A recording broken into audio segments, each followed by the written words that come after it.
നിത്യാനന്ദം പരമസുഖദം കേവലം ജ്ഞാനമൂർത്തിം ദ്വന്ദ്വാതീതം ഗഗനസദൃശം തത്വമസ്യാദിലക്ഷ്യം ഏകം നിത്യം വിമലമചലം സർവധീ സാക്ഷിഭൂതം ഭാവാതീതം ത്രിഗുണരഹിതം സദ്ഗുരും തം നമാമി.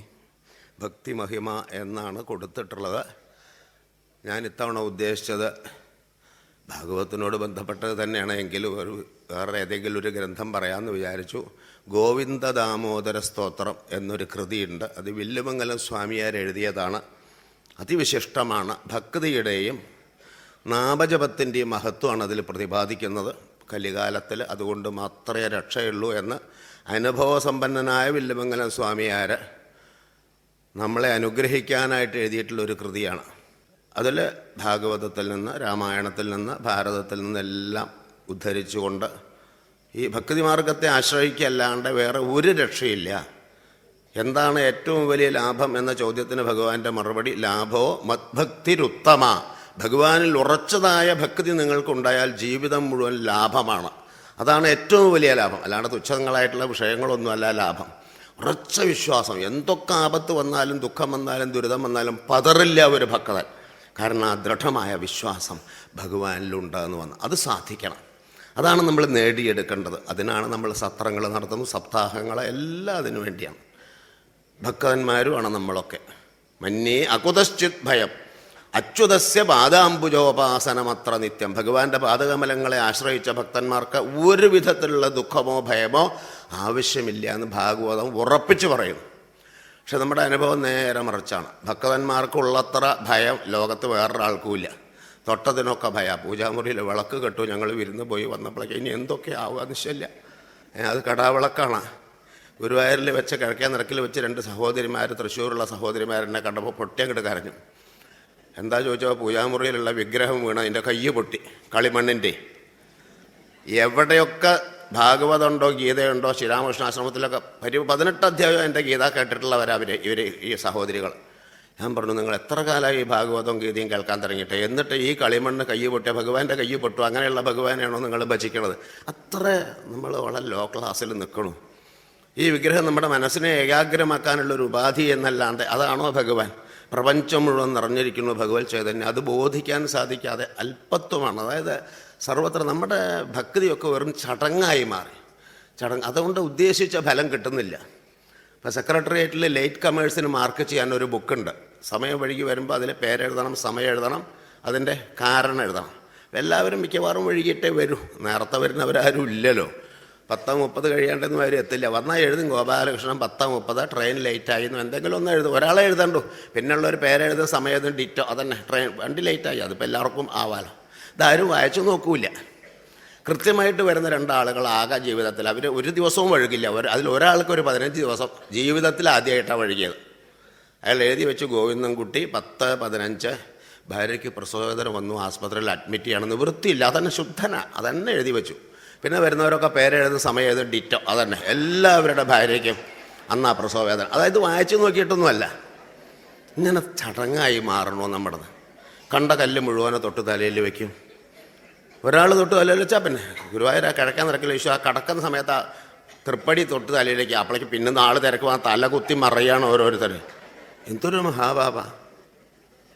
അയ്യപ്പൻ്റെ ഗുരുവായൂരിലെ അയ്യപ്പൻ്റെ അമ്പലത്തിന് മുമ്പിൽ ഒരു സ്വാമിജി ഇങ്ങനെ നാമം ജപിച്ചുകൊണ്ടിരിക്കുകയായിരുന്നു. അപ്പോഴേ ഈ തമിഴ്നാട്ടിൽ നിന്ന് വരുന്ന ഭക്തന്മാരാണല്ലോ, അവർക്ക് തൊട്ടതൊക്കെ ചടങ്ങാണ്. അതിൽ അറിയാണ്ട് ആരോ ഈ സ്വാമിജി ഒന്ന് ചവിട്ടി, അപ്പോൾ തൊട്ട് തലയിൽ വെച്ചു. ആ ഗുരുസ്വാമി ആണേനും. പിന്നെ വരുന്നവർ മുഴുവൻ ഇയാളെ തൊട്ട് തലയിലേക്കാൻ തുടങ്ങി. സ്വാമിജിക്ക് നാമം ജപിക്കാൻ വേണ്ടി എണ്ണീട്ട് പോയി അവിടുന്ന്. മുഴുവനെ ചടങ്ങായി മാറി. എന്താ ഭക്തി എന്ന് അറിഞ്ഞിട്ടില്ല. നാരദ ഭക്തി സൂത്രത്തിലോ ഭാഗവതത്തിലോ അല്ലെങ്കിൽ ഗീതയിൽ 12-ാം അധ്യായത്തിലെ ഭക്തിയോഗത്തിലോ പറഞ്ഞ ഭക്തിയാണോ നമ്മുടെ ഭക്തി? നമ്മുടെ ഭക്തിയൊക്കെ ചടങ്ങായിട്ട് മാറി. വില്ലുമംഗലം സ്വാമിയാർ, കുറൂരമ്മ, പൂന്താനം, ഇതൊക്കെ നമുക്കറിയാം. ഇവിടെയൊക്കെ ഭക്തോത്തമന്മാരുടെ കഥകൾ കേട്ടാൽ തന്നെ ധാരാളം. വില്ലുമംഗലമൊക്കെ ഭഗവാനെ പ്രത്യക്ഷമായിട്ട് കാണും. ഭഗവാന്റെ ചൈതന്യം പ്രത്യക്ഷമായിട്ട് അനുഭവപ്പെടും. പൂജ കഴിഞ്ഞ് പ്രസാദമൊക്കെ നിവേദ്യമൊക്കെ കൊടുക്കുമ്പോൾ ഭഗവാൻ നേരിട്ട് വന്ന് നിവേദ്യം സ്വീകരിക്കുമായിരുന്നു എന്നാണ്. ഭഗവാനോട് നേരിട്ട് സംസാരിക്കുമായിരുന്നു. ക്ഷേത്രത്തിലൊക്കെ പോയാൽ വെറുതെ നമ്മളൊക്കെ വിഗ്രഹം കണ്ടു വിഗ്രഹം കാണുന്നില്ല, അവിടെ വിഗ്രഹം ഉണ്ടാവും വിചാരിച്ച് തൊഴുതു പോയിക്കോളും നമ്മൾ. വില്ലുമംഗലത്തിന് അതുപോലെ വിഗ്രഹം കണ്ടാൽ പോരാ, ചൈതന്യം തന്നെ പ്രത്യക്ഷമായിട്ട് അനുഭവമാകും. കണ്ണൂരിനപ്പുറത്ത് തൃച്ചംബരം ക്ഷേത്രത്തിൽ, ശ്രീകൃഷ്ണ ക്ഷേത്രത്തിൽ വില്ലുമംഗലം സ്വാമിയാർ തൊഴാൻ ചെന്നപ്പോൾ ഭഗവാന്റെ ചൈതന്യ വിഗ്രഹത്തിൽ കാണാനില്ല. എവിടെ പോയി ഭഗവാൻ? വിഗ്രഹം അവിടെ, ചൈതന്യം അദ്ദേഹത്തിന് അനുഭവമാകും. അദ്ദേഹം അങ്ങനെ പ്രദർശനം വെച്ച് വന്നപ്പോൾ കിഴക്കേ നടക്കിൽ ഒരു ഇലഞ്ഞിത്തറയുണ്ട്. ആ ഇലഞ്ഞിത്തറയിൽ ഒരു അത്യാശ്രമി അവധൂതനായിട്ട് ഒരാൾ കിടക്കുന്നുണ്ട്. അയാളുടെ ശരീരം മുഴുവൻ വ്രണങ്ങളാണ്. പക്ഷെ അദ്ദേഹം അതൊന്നും അറിയണില്ല. ആനന്ദലഹരിയില്ല, ആത്മാനന്ദം അനുഭവിച്ചു കൊണ്ടിരിക്കുക. ശരീരത്തിൻ്റെ ചിന്തയേ ഇല്ല. പക്ഷേ ഈ വ്രണങ്ങളിലേക്ക് ഇലഞ്ഞിയുടെ പൂവും കായും ഒക്കെ ഇങ്ങനെ വന്ന് വീഴുമ്പോൾ വേദനിക്കില്ലേ? അപ്പോൾ എല്ലാം വിട്ട് ഭഗവാനെ ആശ്രയിച്ച ഭക്തനാണ് ഈ അത്യാശ്രമി. ഭഗവാൻ അയാളുടെ അടുത്ത് വന്നിരുന്നിട്ട് അയാളുടെ വ്രണത്തിൽ വീഴുന്ന ഈ ഇലഞ്ഞിയുടെ പൂവും കായൊക്കെ ഇങ്ങനെ പെറുക്കി കളയുക. എല്ലാം വിട്ട് എന്നെ ആശ്രയിച്ച ഭക്തനാണല്ലോ, അപ്പോൾ ആ ഭക്തന് വേദനിക്കാൻ പാടില്ല, ഇത് പെറുക്കി കളയുക. ഇത് വില്ലുമംഗലം കണ്ടു എന്നാണ് അദ്ദേഹത്തിന് കാണാൻ സാധിക്കും. അതാണ് ശ്രീകോവില് ഭഗവാന്റെ ചൈതന്യം കാണാഞ്ഞത്. ഇവിടെ വന്നിട്ട് ഈ ഇലഞ്ഞിയുടെ കായ പെറുക്കി കളയുക ഈ വ്രണത്തിൽ നിന്ന്. ഭഗവാൻ എങ്ങനൊരു പണി അങ്ങ് ഏറ്റെടുത്തുവല്ലോ. അങ്ങേക്ക് വേണമെങ്കിൽ ഈ വ്രണം അങ്ങോട്ട് മാറ്റി കൊടുത്താൽ പോരെ, അത് സങ്കല്പിക്കല്ലേ വേണ്ടൂ. അത് ചെയ്യാതെ ഇത് പെറുക്കാനായിട്ട് എന്തിനായിരിക്കണ ചോദിച്ചു. ഭഗവാൻ പറഞ്ഞു അത്ര, ഇതിപ്പോൾ വില്ലുമംഗലത്തിൻ്റെ ആവശ്യമല്ലേ ചോദിച്ചു.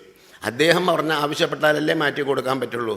അദ്ദേഹത്തിന് അത് മാറണമെന്ന് ആവശ്യമില്ല. ഭക്തന്മാരോ ജ്ഞാനികളോ രോഗം മാറാൻ പോലും ഭഗവാനോട് പ്രാർത്ഥിക്കില്ല.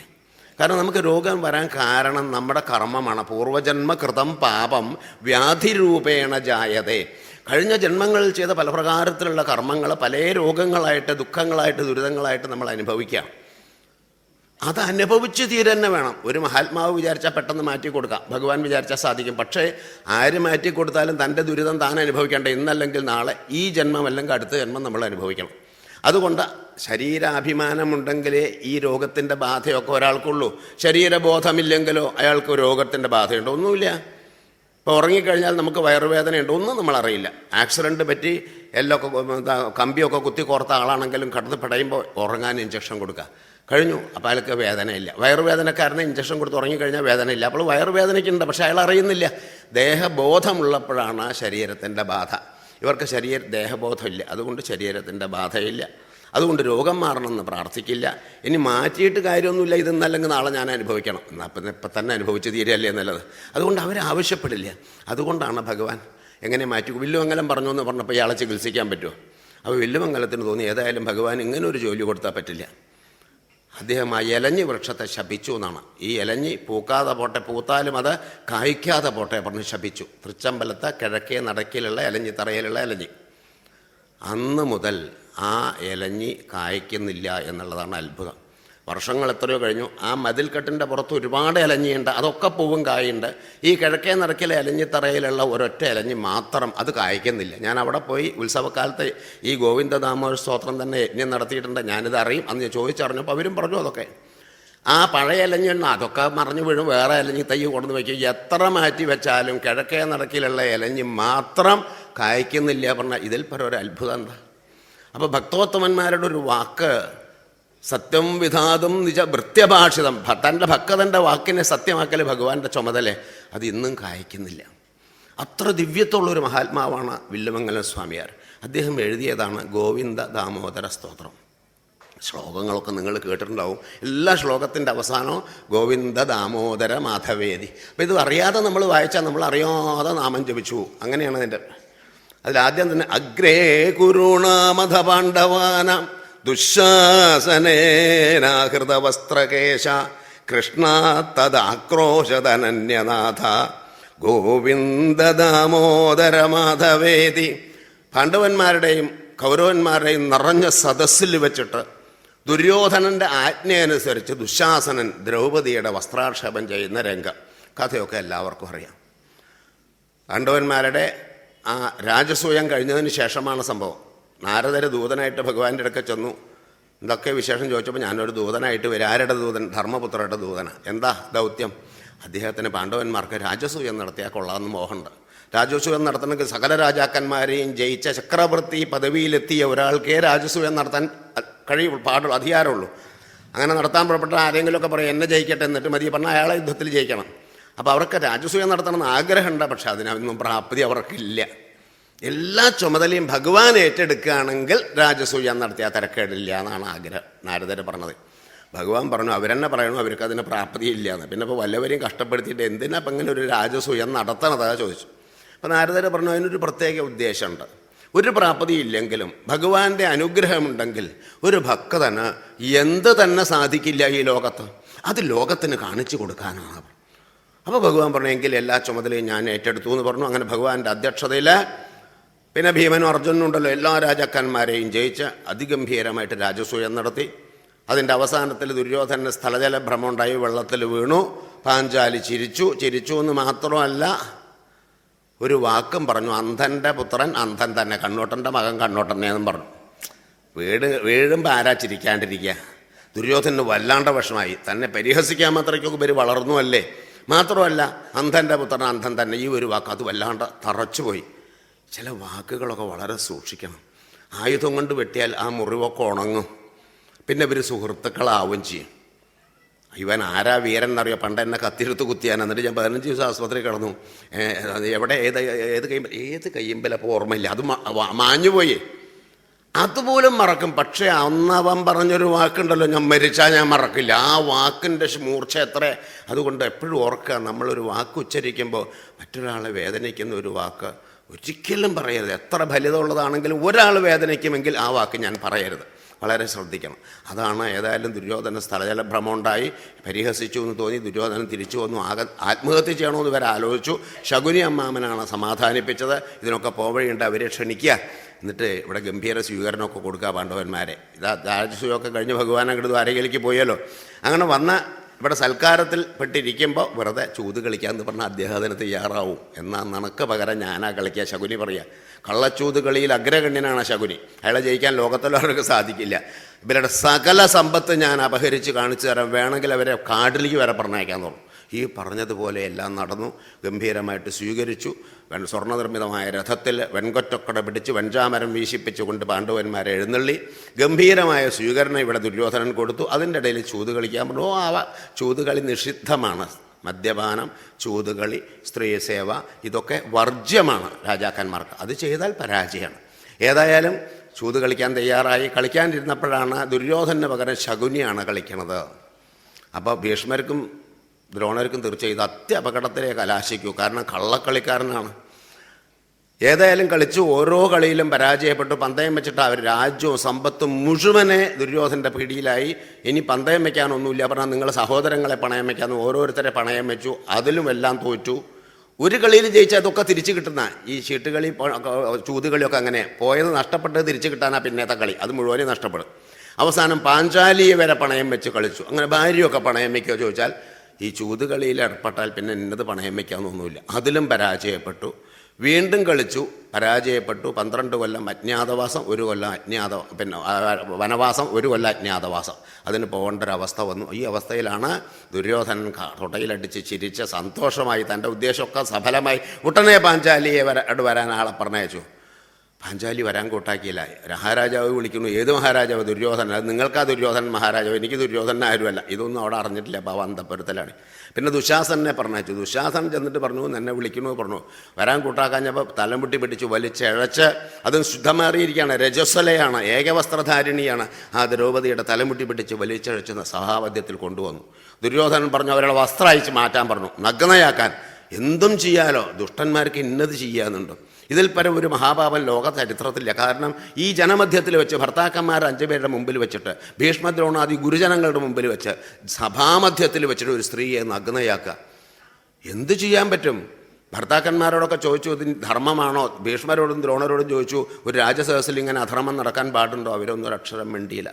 എന്തുകൊണ്ട് മിണ്ടിയില്ലാന്ന് ശരശയ്യയിൽ കിടക്കുമ്പോൾ ഭീഷ്മർ പിന്നീട് പറയുന്നുണ്ട്. ഒന്നാമത് പറഞ്ഞാൽ ദുര്യോധനൻ അനുസരിക്കില്ല, പിന്നെ പറഞ്ഞിട്ട് കാര്യമില്ല. പിന്നെ ഭീഷ്മരുടെ സത്യം അതല്ല. ഭഗവാൻ ദ്വാരകയിലാണെങ്കിലും ഇതൊക്കെ ഭഗവാൻ കാണില്ലേ? പാണ്ഡവന്മാരുടെ ആത്മമിത്രമാണ് ഭഗവാൻ. ആ ഭഗവാന്റെ എന്തോ ഒരു സങ്കല്പം, ഇച്ഛയാണ് ഇവിടെ നടക്കുന്നത്. അത് തടുക്കാൻ ഞാനാരാ? അതറിഞ്ഞുകൊണ്ട് തന്നെ ഭീഷ്മരെ തടുക്കാതിരുന്നു. ഏതായാലും ആ വസ്ത്രാക്ഷേപ അവസരത്തിൽ പരമാവധി വസ്ത്രമൊക്കെ പിടിച്ചു നോക്കി, രക്ഷയില്ല. ദുശാസനൻ്റെ ബലിഷ്ഠങ്ങളായ കരങ്ങളുടെ മുമ്പിൽ ദ്രൗപദിക്ക് എന്ത് ചെയ്യാൻ സാധിക്കും? ഇതിൽ പരം ഒരു അപമാനം ഒരു സ്ത്രീക്ക് വരാനില്ല. ഏതാനും ദിവസം മുമ്പ് ചക്രവർത്തി പദവിയിലിരുന്ന ധർമ്മപുത്രരുടെ ധർമ്മപത്നിയാണ് ദ്രൗപദി. ആ ദ്രൗപദിക്കാണ് ഈ ഗതികേട് വന്നത്. അവസാനം ഈ ഭർത്താക്കന്മാർ 5 പേരും മുമ്പിൽ നിൽക്കുന്ന ഒരു അക്ഷരം മിണ്ടുന്നില്ല. അവരൊക്കെ ധർമ്മത്തിൻ്റെ ബന്ധനത്തിൽ കുടുങ്ങി. അവരൊക്കെ പണയം വെച്ചല്ലോ. ദുര്യോധൻ്റെ ദാസന്മാരാണ് അവർക്കൊന്നും ചെയ്യാൻ വയ്യ. ഭീഷ്മദ്രോണാദി ഗുരുജനങ്ങളും മിണ്ടുന്നില്ല. ഇനി ഞാൻ എന്താ ചെയ്യുക? എനിക്ക് ആരാ ഇനി ആശ്രയമുള്ളത്? ഈ ഭർത്താക്കന്മാർ പ്രബലന്മാരായ 5 പേരുള്ളപ്പോൾ എനിക്ക് എന്താ ആപത്ത് വരും? ഒരു സ്ത്രീക്ക് സങ്കല്പിക്കാൻ വയ്ക്കുമോ? പക്ഷെ വന്നു, ആരും രക്ഷിക്കാനില്ല. ഇതിൽ ഒരു അപമാനമില്ല. അവസാനം എനിക്ക് രക്ഷയില്ല, ഇനി ഒരു രക്ഷിതാവേ ഉള്ളൂ, ആ സർവേശ്വരൻ രക്ഷിച്ചാൽ മാത്രം ഞാൻ രക്ഷപ്പെടും ബോധ്യമായപ്പോൾ വസ്ത്രത്തിലെ പിടുത്തവും വിട്ട് 2 കൈയും ഉയർത്തി ഭഗവാനെ വിളിച്ച് നിലവിളിക്കുകയാണ്. ശ്രീകൃഷ്ണ വിഷ്ണു മധുകൈടഭാരേ ഭക്താനുകമ്പിൻ ഭഗവൻ മുരാരേ ത്രായസ്വമം കേശവലോകനാഥ ഗോവിന്ദ ദാമോദര മാധവേദി. ശ്രീകൃഷ്ണ വിഷ്ണു മധുകൈടഭാരേ. കൃഷ്ണ എങ്ങെന്നറിഞ്ഞിരിക്കുന്ന ഹേ ഭഗവൻ, മധുകേടവന്മാരെ നിഗ്രഹിച്ച ഹേ ഭഗവൻ, ഭക്തന്മാരിൽ അത്യന്തം അനുകമ്പയുള്ള ഹേ ഭഗവൻ, മറ്റാശയമില്ലാത്ത അനന്യനാഥായ എന്നെ ഈ ആപത്തിൽ നിന്ന്, ഈ അപമാനത്തിൽ രക്ഷിക്കണേ ഗോവിന്ദ ദാമോദര മാധവ, നീയല്ലാതെ എനിക്ക് ആശയമില്ലേ എന്ന് പറഞ്ഞ 2 കൈയും ഉച്ചത്തിലുയർത്തി നിലവിളിച്ചാൽ പിന്നെ ഭഗവാന്റെ ചുമതലയാണ് തൻ്റെ ഭക്തനെ രക്ഷിക്കുക എന്നുള്ള ഭാഗവതത്തിലോ ഗീതയിലോ പറഞ്ഞ വാക്ക് വെറുമാക്കാവാൻ വയ്യല്ലോ. അഴിച്ചാലഴിയാത്ത വസ്ത്രം ഭഗവാന്റെ സങ്കല്പമാത്രം കൊണ്ട് ദ്രൗപദിക്കുണ്ടായി. അഴിച്ചഴിച്ച് ദുശാസനം തളർന്നു വീണു. ദ്രൗപദിയെ അപമാനിക്കാൻ സാധിച്ചില്ല എന്ന് കഥ. ഇതൊക്കെ കഥയല്ലേ? കഥയൊന്നുമല്ല. ഇന്നും ഉള്ളു ചുട്ട് വിളിച്ചു നോക്കൂ. ഇതിൽ പരമപമാനത്തിൽ നിന്ന്, ആപത്തിൽ നിന്ന് ഭഗവാൻ രക്ഷിച്ച അനുഭവം നിങ്ങളിൽ പല ഭക്തന്മാർക്കും ഉണ്ടാവാം. നമ്മളൊക്കെ അനുഭവിച്ചതാണ്.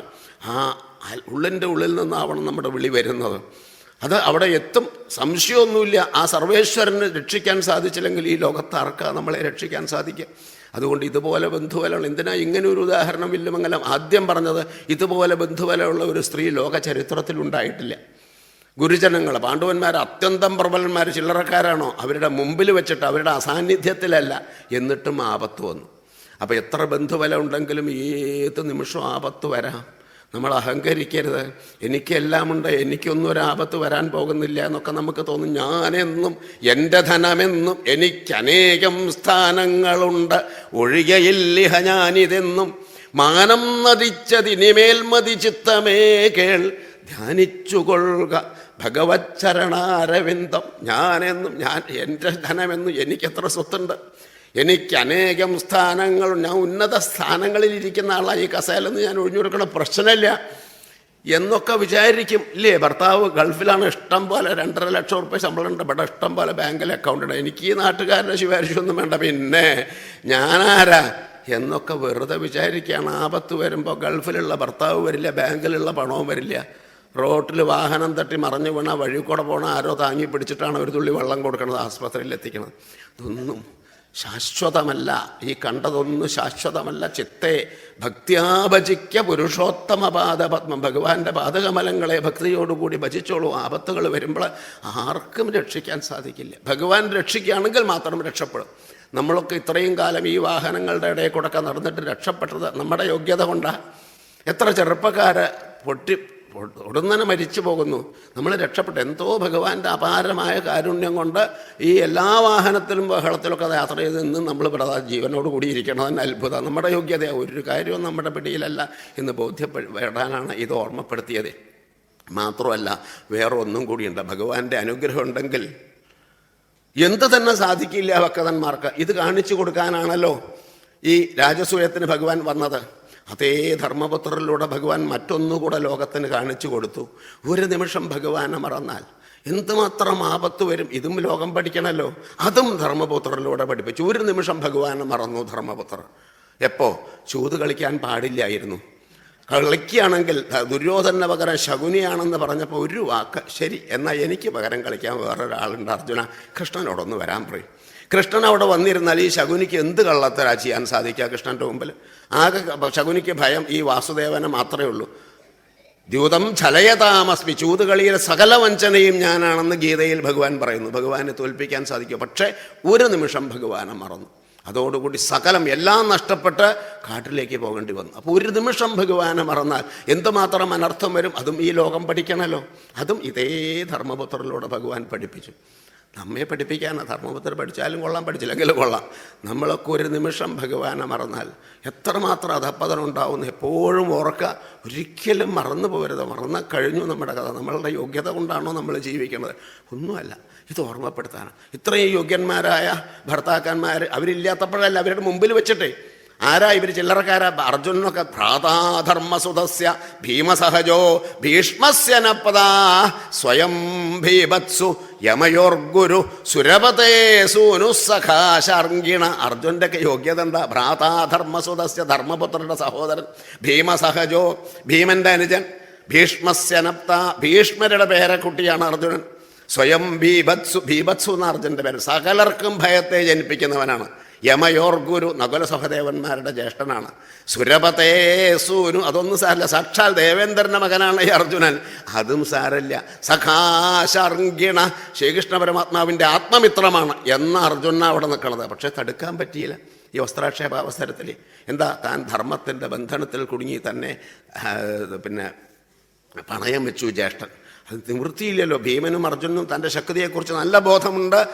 ബോധമില്ലാത്തവരൊന്നുമല്ല. മാത്രമല്ല, തൻ്റെ ഇല്ലാത്ത കഴിവും കൂടെ ഉണ്ടെന്ന് വിശ്വസിക്കുന്നവരാ ഭീമനും അർജുനനൊക്കെ. തൻ്റെ കയ്യിൽ ഈ ഗതയുള്ളപ്പോൾ ലോകത്തിലൊരാൾക്ക് എന്നെ ജയിക്കാൻ സാധിക്കില്ല എന്ന് വിശ്വസിക്കുന്നു ഭീമൻ. അർജുൻ്റെ കഥ പറയാൻ വേണ്ട. അർജുൻ്റെ ഉദാഹരണം ദ്വാരകയിൽ വന്നപ്പോൾ ഭഗവാൻ വളരെ സന്തോഷമായിട്ട് അർജുനെ സ്വീകരിച്ചില്ലേ. ശ്രീമൽ സഖേ വിജയ ധീമൻ സകല ഗുണധാമൻ സ്വാഗതമോ സുധാമൻ വീരൻ വൃക്കോദരനു സ്വൈരം വസിക്കുന്നല്ലേ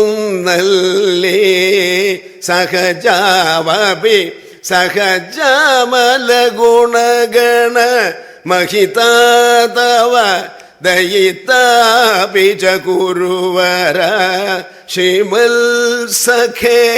തൻ്റെ വീട്ടിലൊരാൾ വന്നാൽ കുശലപ്രശ്നം, യാത്രയൊക്കെ സുഖമായില്ലേ, വീട്ടിലെല്ലാവർക്കും സുഖമല്ലേ, അങ്ങനെയൊക്കെ ചോദിക്കണമല്ലോ.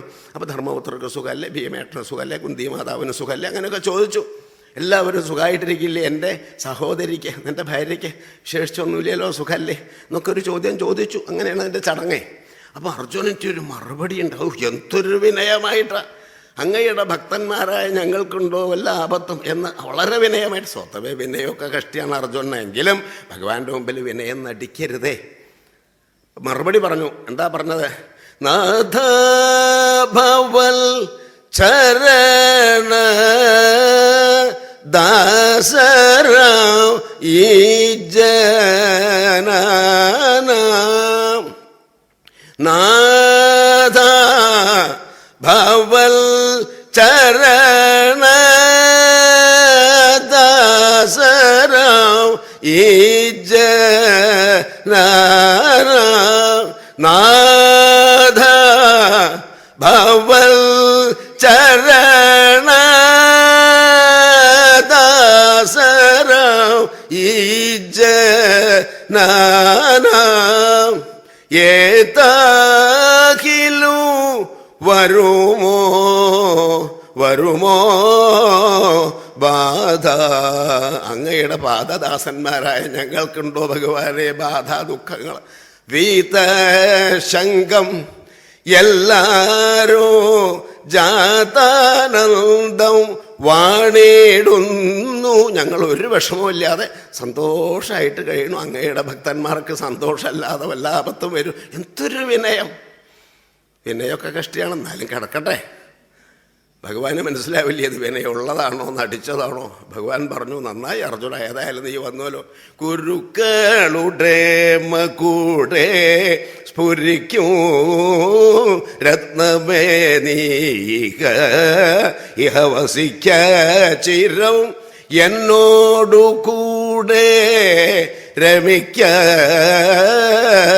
ചലിക്കൂ നളിനീദള മധ്യേ ലസിക്കൂ ജലബിന്ദു പോലെ വിലസുന്നൊരു നരജന്മനി നല്ലൊരു സുഖമെന്നതോ സുഹൃത സഹമരൂക.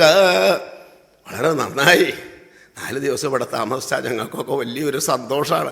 കാരണം ഈ സംസാരം എന്തൊക്കെ ദുഃഖം, അതിൻ്റെ ഇടയിൽ നല്ല സുഹൃജനങ്ങളെ സ്വന്തക്കാരെ സ്നേഹിതന്മാരുടെ കൂടെ കഴിയുക, അതല്ലേ സ്വർഗം. അതുകൊണ്ട് വിരോധമില്ല വെച്ചാൽ 4 ദിവസം ഇവിടെ കൂടിയ പലതൊക്കെ സംശയങ്ങളൊക്കെ തീർക്കാറുണ്ടോ എന്ന് അർജുനന് തോന്നി. ശരിയാ, എന്നെപ്പോലെ ആരാപ്പം ഇവിടെ വരാൻ, ഇവർക്കൊക്കെ വല്ല സംശയം ഉണ്ടെങ്കിൽ തീർക്കാം, പറഞ്ഞു കൊടുക്കാമെന്നൊക്കെ കുറച്ച് കേമത്തുള്ള കളാ.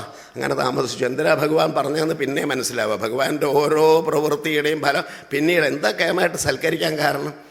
സന്താനഗോപുരത്തിലെ ബ്രാഹ്മണൻ ഇവിടെ വരാണ്ടേ, അപ്പോൾ ഇവനെ കൊണ്ട് കുറച്ച് അഹമ്മതി ഉണ്ട്, അതൊന്ന് തീർത്തിട്ടേ പറഞ്ഞയക്കാൻ പറ്റും. അതാണ് ആ ബ്രാഹ്മണൻ ഓരോ കുട്ടിയും മരിക്കുമ്പോൾ ഇവിടെ വന്നിട്ട് സങ്കടം പറഞ്ഞു. അങ്ങനെ 9ാമത്തെ കുട്ടി മരിച്ചപ്പോൾ ഇവിടെ വന്ന് സങ്കടം പറയുകയാണ്, നിങ്ങളുടെ ഭരണത്തിൻ്റെ കേമത്തം കൊണ്ടാണ് ഈ ബ്രാഹ്മണൻ്റെ കുട്ടികൾ മരിക്കുന്നത്. എന്ത് പാപാ ഞാൻ ചെയ്തത്? നിങ്ങൾ ക്ഷത്രിയന്മാരാന്ന് പറഞ്ഞ് നടക്കണം, അമ്പും വില്ലും കൊടുത്തിട്ട് എന്തിനാ പറഞ്ഞു നടക്കുന്നത്? ഒരു ബ്രാഹ്മണൻ്റെ കുട്ടിയെ രക്ഷിച്ചു തരാൻ പറ്റാത്ത നിങ്ങളാണോ ക്ഷത്രിയന്മാർ? എല്ലാ തവണയും വന്ന് നിലവിളിക്കും. 9ാമത്തെ തവണയും വന്ന്, ആ തവണ അർജുനൻ അവിടെ ഉണ്ട്.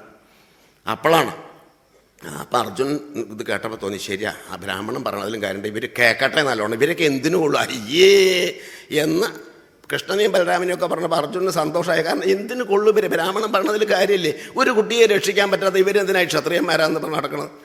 സന്തോഷിച്ചു. കുറച്ച് കഴിഞ്ഞപ്പോൾ സകല ക്ഷത്രിയന്മാരും ഒന്നടങ്കം അങ്ങോട്ട് ചീത്തോണ്ട്, പക്ഷെ ക്ഷത്രിയന്മാരാണ് അത്ര കുറേ എണ്ണ അമ്പുവിലോട്ട് നടക്കണം, നിങ്ങൾ എന്തിനു കൊള്ളും എന്നൊക്കെ പറഞ്ഞപ്പോൾ അർജുനന് പൊള്ളി. അപ്പം ഞാനും ക്ഷത്രിയനാണല്ലോ. അർജുനൻ, ഹേ ബ്രാഹ്മണൻ, ഈ ക്ഷത്രിയന്മാരെ ഒന്നടങ്കം പറയാൻ ഇവിടെ എന്തേണ്ടായത്? അങ്ങയുടെ രാജ്യത്ത് അമ്പുമിൽ കൊടുത്ത ക്ഷത്രിയന്മാരില്ലായിരിക്കാം, പക്ഷെ എനിക്കറിയില്ല, എന്നോട് പറഞ്ഞിട്ടില്ലല്ലോ അങ്ങയുടെ ദുഃഖം, ഞാൻ രക്ഷിച്ചു തരുമല്ലോ അങ്ങയുടെ കുട്ടിയെന്നൊക്കെ പറയുക. അതിങ്ങോട്ട് പറഞ്ഞപ്പോൾ ബ്രാഹ്മണന് കലശലായിട്ട് ദേഷ്യം വന്നു. ശ്രീകൃഷ്ണനും ബലരാമനും പറ്റാത്തൊരു കാര്യം. അപ്പം ഇവനാരാ? നേരെ ആ സങ്കടം വരുമ്പോൾ ദേഷ്യമൊക്കെ പാടെ വരുമല്ലോ, നേരെ അർജുൻ്റെ നേരെ അങ്ങോട്ട് തിരിഞ്ഞു. ചാക്യാരുടെ ഭാഷയിൽ പറയണം, വൃഷ്ണിശ്രേഷ്ഠ ഭുവനവിദിത കൃഷ്ണസംഘർഷണാദ്യ ത്രാതും ശക്ത നഖിലതനയം പ്രാണഹർത്തുകൃതാന്താൽ സോഹം രക്ഷാമ്യുപരിയതിതേ സ്യാത്തനൂജോ ദ്വിജന്മൻ ഇത്തം കാരം തവതു വചനം കേ പുനഃധീരൻ. അല്ലേ അർജുന, കഷ്ടം കഷ്ടം. തവ വചനം കേ ശ്രദ്ധധീരൻ, എൻ്റെ വാക്കുകളെ ആര് ശ്രദ്ധിക്കാനായിട്ട് പോകുന്നു? അയ്യേ, എന്തെല്ലാം വീരസ്യങ്ങളാണ് അപ്പോൾ ഇവിടെ വിളമ്പിയത്. ഈ വൃഥാവിലുള്ള വാദവും വിതണ്ടാവാദങ്ങൾ കേട്ടിട്ട് വാസ്തവത്തിൽ എൻ്റെ പുത്രദുഃഖം കൂടെ മറന്ന് ഞാൻ ചിരിക്കുക. കാരണം ഇവിടെയുള്ളവരെ വിഷ്ണുശ്രേഷ്ഠ ഭുവനവിദിത കൃഷ്ണസംഘർഷണാദ, ശ്രീകൃഷ്ണൻ, ബലരാമൻ, പ്രദ്യുമ്നൻ, അനിരുദ്ധൻ മുതലായ വിഷ്ണുശ്രേഷ്ഠന്മാർ ഇവിടെയുണ്ട്. അവർക്ക് സാധിച്ചിട്ടില്ല. ത്രാതും ശക്ത നഖിലതനയം പ്രാണഹർത്തു കൃതാന്താൽ, പ്രാണഹർത്താവായിരിക്കുന്ന കൃതാന്തങ്കിൽ നിന്ന്, അന്തകനിൽ നിന്ന് തനയം ത്രാതും ന ശക്തതാക്കില, എൻ്റെ കുട്ടിയെ രക്ഷിക്കാൻ ഇവർക്ക് സാധിച്ചിട്ടില്ല. പിന്നെ ഒരുത്തം മറ്റു സോഹം രക്ഷോ, എന്താ അവൻ്റെ അപ്രകാരമെല്ലാം ഇരിക്കുന്ന ഈ ഞാൻ രക്ഷിച്ചു തരും, നീയാരാ? ഇവർക്ക് പറ്റാത്തൊരു കാര്യം മിണ്ടാതെ കണ്ടിരുന്നു അവിടെ. എനിക്ക് സങ്കടം പറയാതെ അവിടുത്തെ സങ്കടം പറയട്ടെ, നീ പറഞ്ഞാൽ ഞാനൊട്ട് കേൾക്കാനും ഭാവമില്ല എന്നൊക്കെ പറഞ്ഞു. അപ്പം അർജുനൻ അതിലേറെ വിഷമായി. ബ്രാഹ്മണൻ എന്നെ മനസ്സിലായിട്ടില്ല. ബ്രാഹ്മണൻ, അങ്ങക്ക് എന്നെ മനസ്സിലായിട്ടില്ല തോന്നുന്നു. ഞാൻ ആരാന്ന് അങ്ങ് വിചാരിച്ചത്? നാഹം ശൗരി നഖലു മുസലി നാനിരുദ്ധോ ന സാംബോ ന പ്രദ്യുമ്നോ ഭുവനവിദിത പാണ്ഡവ ഫൽഗുനോഹം. ഞാൻ ആരാന്ന് അങ്ങ് ധരിച്ചിട്ടുള്ളത്? ഈ വീരപുരുഷന്മാരുടെ കഥ കേൾക്കാത്തവർ ലോകത്ത് ആരെങ്കിലും ഉണ്ടാവും. അല്ല, ഞാൻ അങ്ങയെ കുറ്റപ്പെടുത്തുന്നില്ല. ഈ പുത്രദുഃഖത്തിൻ്റെ ഇടയിൽ ഒരുപക്ഷെ അതിന് നേരം കിട്ടിയിട്ടുണ്ടാവില്ല. എന്നാൽ ഞാൻ പറയാം, ഞാൻ ആരാ? നാഹം ശൗരി, ഞാൻ ഈ ശൂരസേനാത്മജൻ്റെ പുത്രനായിട്ടുള്ള വസുദേവരുടെ പുത്രനായിട്ടുള്ള ശ്രീകൃഷ്ണനൊന്നുമല്ല. ഞാൻ ആരാന്ന് അങ്ങ് വിചാരിച്ച എന്നാ കല്ലു മുസലി ഇരുമ്പലയ്ക്കും കയ്യിലെടുത്ത് നടക്കുന്ന ബലരാമനല്ല.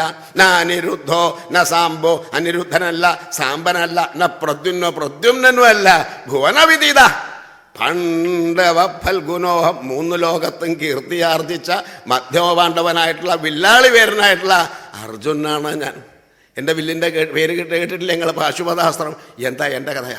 അങ്ങേക്ക് അറിയാഞ്ഞിട്ടാണ്, ഞാൻ പറഞ്ഞു തരാം. ഞാനാരാ? വ്യക്തവും വക്തി, സ്പഷ്ടമായിട്ട് പറയാം, മനസ്സിലാക്കിക്കോളൂ ഞാനാരാ. എനിക്കിപ്പോൾ അങ്ങയുടെ കുട്ടിയെ രക്ഷിക്കാൻ പറ്റുമെന്നല്ലേ ഇപ്പം സംശയം? എന്നാ പറയാം ഞാനാരാ.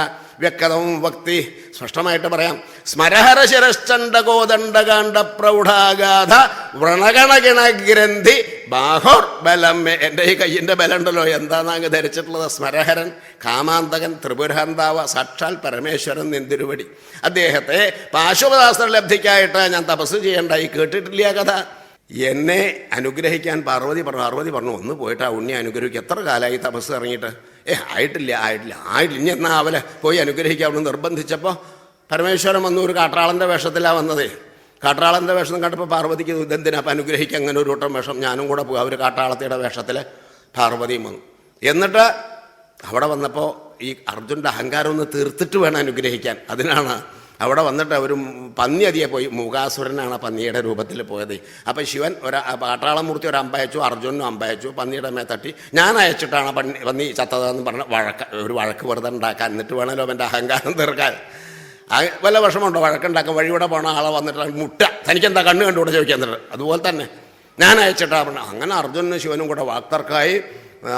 അങ്ങനെ അർജുന് കലശലായിട്ട് എടാ കാട്ടാളെ വെറുതെ നീ നിനക്ക് എന്നെ മനസ്സിലായിട്ടില്ല, മിണ്ടാതെ കൊണ്ട് പ്രാണനിൽ കൊതിയുണ്ടെങ്കിൽ ഇതന്നെ കാട്ടാളെന്ന് പറഞ്ഞു. നിനക്ക് എന്നെ മനസ്സിലായിട്ടില്ല, മിണ്ടാതെ കൊണ്ട് നിന്നോ, നീ എവിടെ വന്നിട്ട് നിൻ്റെ വീരസ്യൊന്നും വിളമ്പണ്ട. അവസാനം വാക്കങ്ങോട്ട് മൂത്ത് പറഞ്ഞു, ഞാൻ ആരാന്ന് അങ്ങ് ധരിച്ചത്? കാട്ടാളിനോട് ചോദിച്ചു. ഞാൻ ചന്ദ്രവംശം കേട്ടിട്ടില്ലേ നീ എന്ന് പറഞ്ഞപ്പോൾ കാട്ടാളം മുറിച്ച് അങ്ങോട്ട് ചിരിച്ചു. അയ്യേ അർജുന, ആ ചന്ദ്രൻ്റെ പേര് കേട്ടാൽ കുളിക്കേണ്ട നാണമുണ്ടോ നിനക്കത് പറയാം? ചന്ദ്രവംശം ജാനാമിത്വം നന്നായിട്ട് അറിയാം, എന്നെ അറിയാം, എൻ്റെ വംശം അറിയാം. ചന്ദ്രൻ്റെ കഥ എന്താ? ഗുരുനാഥൻ ഇല്ലാത്ത സമയത്ത് ബൃഹസ്പതിയുടെ ഗുരുനാഥൻ്റെ ഭാര്യയെ കട്ടുകൊടുന്ന ആളാ ചന്ദ്രനെ. ഗുരു തൽപ്പം ഇതിലും വലിയൊരു പാപം ലോകത്ത് വേറെയില്ല. ഗുരുനാഥൻ വന്നപ്പോൾ ഭാര്യയെ കാണാനില്ല. അപ്പോൾ ആളുകൾ പോകുമ്പോൾ ചന്ദ്രൻ്റെ കൂടെ ഇവിടെ വന്നു. ചന്ദ്രൻ പൂജാദ്രവ്യമൊക്കെ ഇട്ട് ഗുരുനാഥനല്ലേ, എൻ്റെ പൂജ സ്വീകരിക്കാനല്ല, എൻ്റെ ഭാര്യ ഇവിടെ ഉണ്ടെന്ന് കേട്ടു. അങ്ങയുടെ ഭാര്യ അങ്ങയുടെ ആശ്രമത്തിലല്ലേ എന്ന് പറഞ്ഞു. അതായത് ഇപ്പം എൻ്റെ ആശ്രമത്തിലാണ് ഇപ്പം എൻ്റെ ഭാര്യ എന്നർത്ഥം. നല്ല ന്യായമല്ലേ? ഇല്ലത്തെ തിരുമേനിയുടെ തെങ്ങ് നായരുടെ തൊടിയിലേക്ക് നിൽക്കുകയാണ്. നാളികാരൊക്കെ അവിടെ വീഴും, രാമൻ നായർ എടുത്തുകൊണ്ടോ. തിരുമേനി ചെന്നു, എന്താ രാമ ഈ ഇല്ലത്തെ നാളികാരൊക്കെ നീ കൊണ്ട്? ഇല്ലത്തെ നാളികാരം അടിയൻ്റെ തൊടിയിൽ വേണം അടിയൻ്റെ നാളികാരം, ഇല്ലത്തെ തൊടിയിൽ വേണം ഇല്ലത്തെ നാളികാരം. തിരുമേനി പാവം ശുദ്ധൻ പോന്നു. അവിടെ ഒരു കുളമുണ്ട്, എല്ലാ സ്ത്രീകളും അവിടെ കുളിക്കാൻ വരാം. രാമൻ നായരുടെ ഭാര്യ അവിടെ കുളിക്കാൻ വരാം. താളിക്കല്ലുമ്പിൽ വഴുക്കിയിട്ട് വീണപ്പോൾ താങ്ങി പിടിച്ച റൂമിൽ കൊണ്ട് പൂട്ടി. ഇല്ലത്ത ആരോ പറഞ്ഞു, രാമൻ നായരെ നിങ്ങളുടെ ഭാര്യ ഉണ്ട് അവിടെ പൂട്ടിയിട്ടിട്ട്. തിരുമേനി രാമൻ നായർക്ക് ശുണ്ടി വന്നു. എന്താ തിരുമേനി അടിയൻ്റെ ഭാര്യ ഇവിടെ പൂട്ടി? അടിയൻ്റെ ഭാര്യ അയ്യടാ ഇല്ലത്തെ തൊടിയിൽ വേണം എൻ്റെ ഭാര്യ, എൻ്റെ തൊടിയിൽ വേണമെന്ന് എൻ്റെ ഭാര്യ പറഞ്ഞു. അപ്പം പിന്നെ നാളികാരം അങ്ങനെയാണല്ലോ, ആ നാളികാരം കൊടുക്കാമെന്നുള്ള കരാറിൽ ഭാര്യയെ വിട്ടുകൊടുത്തു. അതുപോലെയാണ് ഇപ്പോൾ അങ്ങയുടെ ഭാര്യ അങ്ങയുടെ ആശ്രമത്തിലെ പറഞ്ഞു. അപ്പം എൻ്റെ ആശ്രമത്തിലാണ് എൻ്റെ ഭാര്യ എന്ന് കേമായില്ലേ. പിന്നെ ദേവന്മാരൊക്കെ ഏർപ്പെട്ട അവസാനം വിട്ടുകൊടുത്തു, നിവൃത്തിയില്ലായിട്ടേ. അപ്പോൾ അതിലേറെ അപകടം. വയറ് വീർത്തിട്ടുണ്ട്, മുഖം വിളറിയിട്ടുണ്ട്. അവിടെ ആശ്രമത്തിൽ നിൽക്കുമ്പോൾ കുഴപ്പമൊന്നുമില്ല. ചന്ദ്രൻ്റെ കൂടെ താമസിച്ചിട്ട് ഗുരുനാഥൻ്റെ ഭാര്യയ്ക്ക് ഗർഭമുണ്ട് പറഞ്ഞാലത്തെ കഥ എന്താ? അയ്യേ ഇനി എന്താ ചെയ്യേണ്ട? ഗർഭം കളയണോ? അല്ലെങ്കിൽ കളയണ്ട, എൻ്റെ ഭാര്യ പ്രസവിച്ചാൽ എനിക്കൊരു കുട്ടിയാവുമല്ലോ. അങ്ങനെ ഭാര്യ പ്രസവിച്ചാൽ ഭർത്താവിന് അധികാരം കുട്ടിയുടെ. അങ്ങനെ പ്രസവിച്ചു ഒരു കുട്ടി, അതാണ് ബുധൻ. അപ്പം ചന്ദ്രൻ അവിടെ ചെന്ന് ഭാര്യ അങ്ങേടതാവും, പക്ഷേ കുട്ടീനെ എനിക്ക് തരണം, എൻ്റെ കുട്ടിയാണ്. അങ്ങനെ എൻ്റെ ഭാര്യ പ്രസവിച്ചത് എൻ്റെ കുട്ടിയാവണം, തരാൻ പറ്റില്ല എന്നായി. അപ്പം അങ്ങനെ അത് പറ്റില്ല, എനിക്ക് എൻ്റെ കുട്ടിയെ വിട്ട് കിട്ടണം. അവസാനം വഴക്കായി ബഹളായി ദേവന്മാരാ. അപ്പം ഇത് തീരുമാനിക്കേണ്ടത് അമ്മയാണല്ലോ, കുട്ടിയുടെ അച്ഛനാരാന്ന് തീരുമാനിക്കും. ഇത് പറയാൻ പറ്റുമോ ജനമധ്യത്തിൽ വെച്ചിട്ട്? അപ്പോഴേക്ക് ബ്രഹ്മാവ് അവിടെ വന്നു. ഇങ്ങനെയൊക്കെ സ്ത്രീകളോട് സംസാരിക്കുക, മാറി നിൽക്കൂ. ഞാൻ ചോദിക്കാം, അകത്തേക്ക് വിളിച്ചു. അതെ, കുട്ടിയുടെ അച്ഛനാരാ? ചന്ദ്രനാണോ ബൃഹസ്പതിയാണോ? ആരാച്ചാ പറയുന്നത്? ഇപ്പം നാണിച്ചിട്ടൊന്നും കാര്യമില്ല, അങ്ങനെ ചീത്തത്തം നന്നല്ല. ബ്രഹ്മാവിനോട് പറയാണ്ടേയും വയ്യ, എങ്ങനെ ഇത് പറയുക?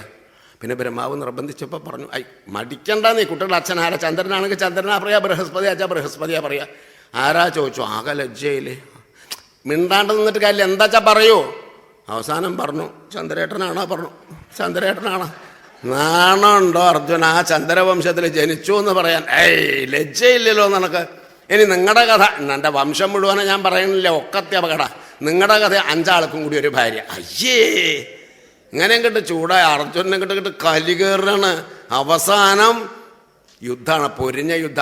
അർജുൻ്റെ അസ്ത്രം എടുക്കുമ്പോൾ ഒന്ന് തൊടുക്കുമ്പോൾ 10, അയക്കുമ്പോൾ 100, ചെന്ന് തറയ്ക്കുമ്പോൾ 1000. അപ്പം 1000 അസ്ത്രം. അപ്പോൾ ആ ശരം അതിൻ്റെ ഉള്ളിൽ കാട്ടാളമൂർത്തിയെ കാണാനില്ല. കുറച്ച് കഴിഞ്ഞാൽ പാർവതി കാട്ടാളത്തി വന്ന്, അർജുന ആ നിർത്ത്. ആ കാട്ടാളത്തിക്ക് പേടി കുടുങ്ങി. ഇപ്പം നിർത്തും, അവൻ്റെ കഥ ഇപ്പം കഴിയും. എന്നാൽ ഞാൻ നിർത്തും, എന്നെ കൊണ്ട് പറ്റില്ല അർജുന, പറ്റുമോ ഞാൻ നോക്കട്ടെ. അപ്പം ശപിച്ചു, എന്നാൽ നിൻ്റെ ആവനാഴിയിൽ അസ്ത്രങ്ങളൊക്കെ പൂക്കളായി പോകട്ടെ പറഞ്ഞു. പിന്നെ നീ പറഞ്ഞ പൂക്കളാവല്ല, എടുത്തു അടുത്ത അസ്ത്രം എന്നേ അത്യത്ഭുതയെ പൂവായിട്ട് മാറിയിട്ടുണ്ട്. ഇതുകൊണ്ട് എൻ്റെ കഥ കഴിക്കും. ആ പൂക്കളെ കൊണ്ടങ്ങോട്ട് പൂമൂടലായി. അപ്പോഴും കാട്ടാളമൂർത്തിയെ കാണാനില്ല. അർജുന നിർത്ത് എന്ന് കാട്ടാളത്തിക്ക് പേടി കൂടി. ആ ശ്വാസം മുട്ടി അവനങ്ങോട്ട് ചാവും. എന്നാൽ ഞാൻ എന്നെ കൊണ്ട് പറ്റില്ല അർജുന, പറ്റുമോ ഞാനൊന്ന് നോക്കട്ടെ. ശപിച്ചു, വീണ്ടും ശപിച്ചു. എന്നാൽ നിൻ്റെ ആവനാഴിയിൽ അസ്ത്രങ്ങളെ ഇല്ലാതെ പോട്ടെ. പിന്നെ നീ പറഞ്ഞ അസ്ത്രം ഇല്ലാതെ കണ്ടാവുക, എടുത്തു അടുത്ത അസ്ത്രം. എന്നേ അത്യത്ഭുത അസ്ത്രമില്ല. എന്നാൽ ഇങ്ങനൊരു കരുനാവോ കാട്ടാളത്തേക്ക്? അയ്യേ കരുനാവെന്നൊക്കെ കിട്ടണം, ഇങ്ങനെ ഒരു കരുനാവ് വേണ്ട, ഇത് വേണ്ട, ഈ വില്ല് കൊണ്ട് അവൻ്റെ കഥ കഴിക്കുന്നു പറഞ്ഞാൽ ചണ്ടമായ കോദണ്ഡകാന്ഡം എടുത്തിട്ട് പരമേശ്വരൻ്റെ ശിരസിലും ഠേ ഇട്ടി വെട്ടണമാതിരി ആ ഭൂമി കുല്ലുങ്ങ അങ്ങനത്തെ അടിയാ, ഓരോരടി മൂർധാവില്. അപ്പം പാർവതിക്ക് സന്തോഷമായി കാട്ടാളി. അങ്ങനെ തന്നെ അർജുന, അങ്ങനെ തന്നെ ഓരോരടി.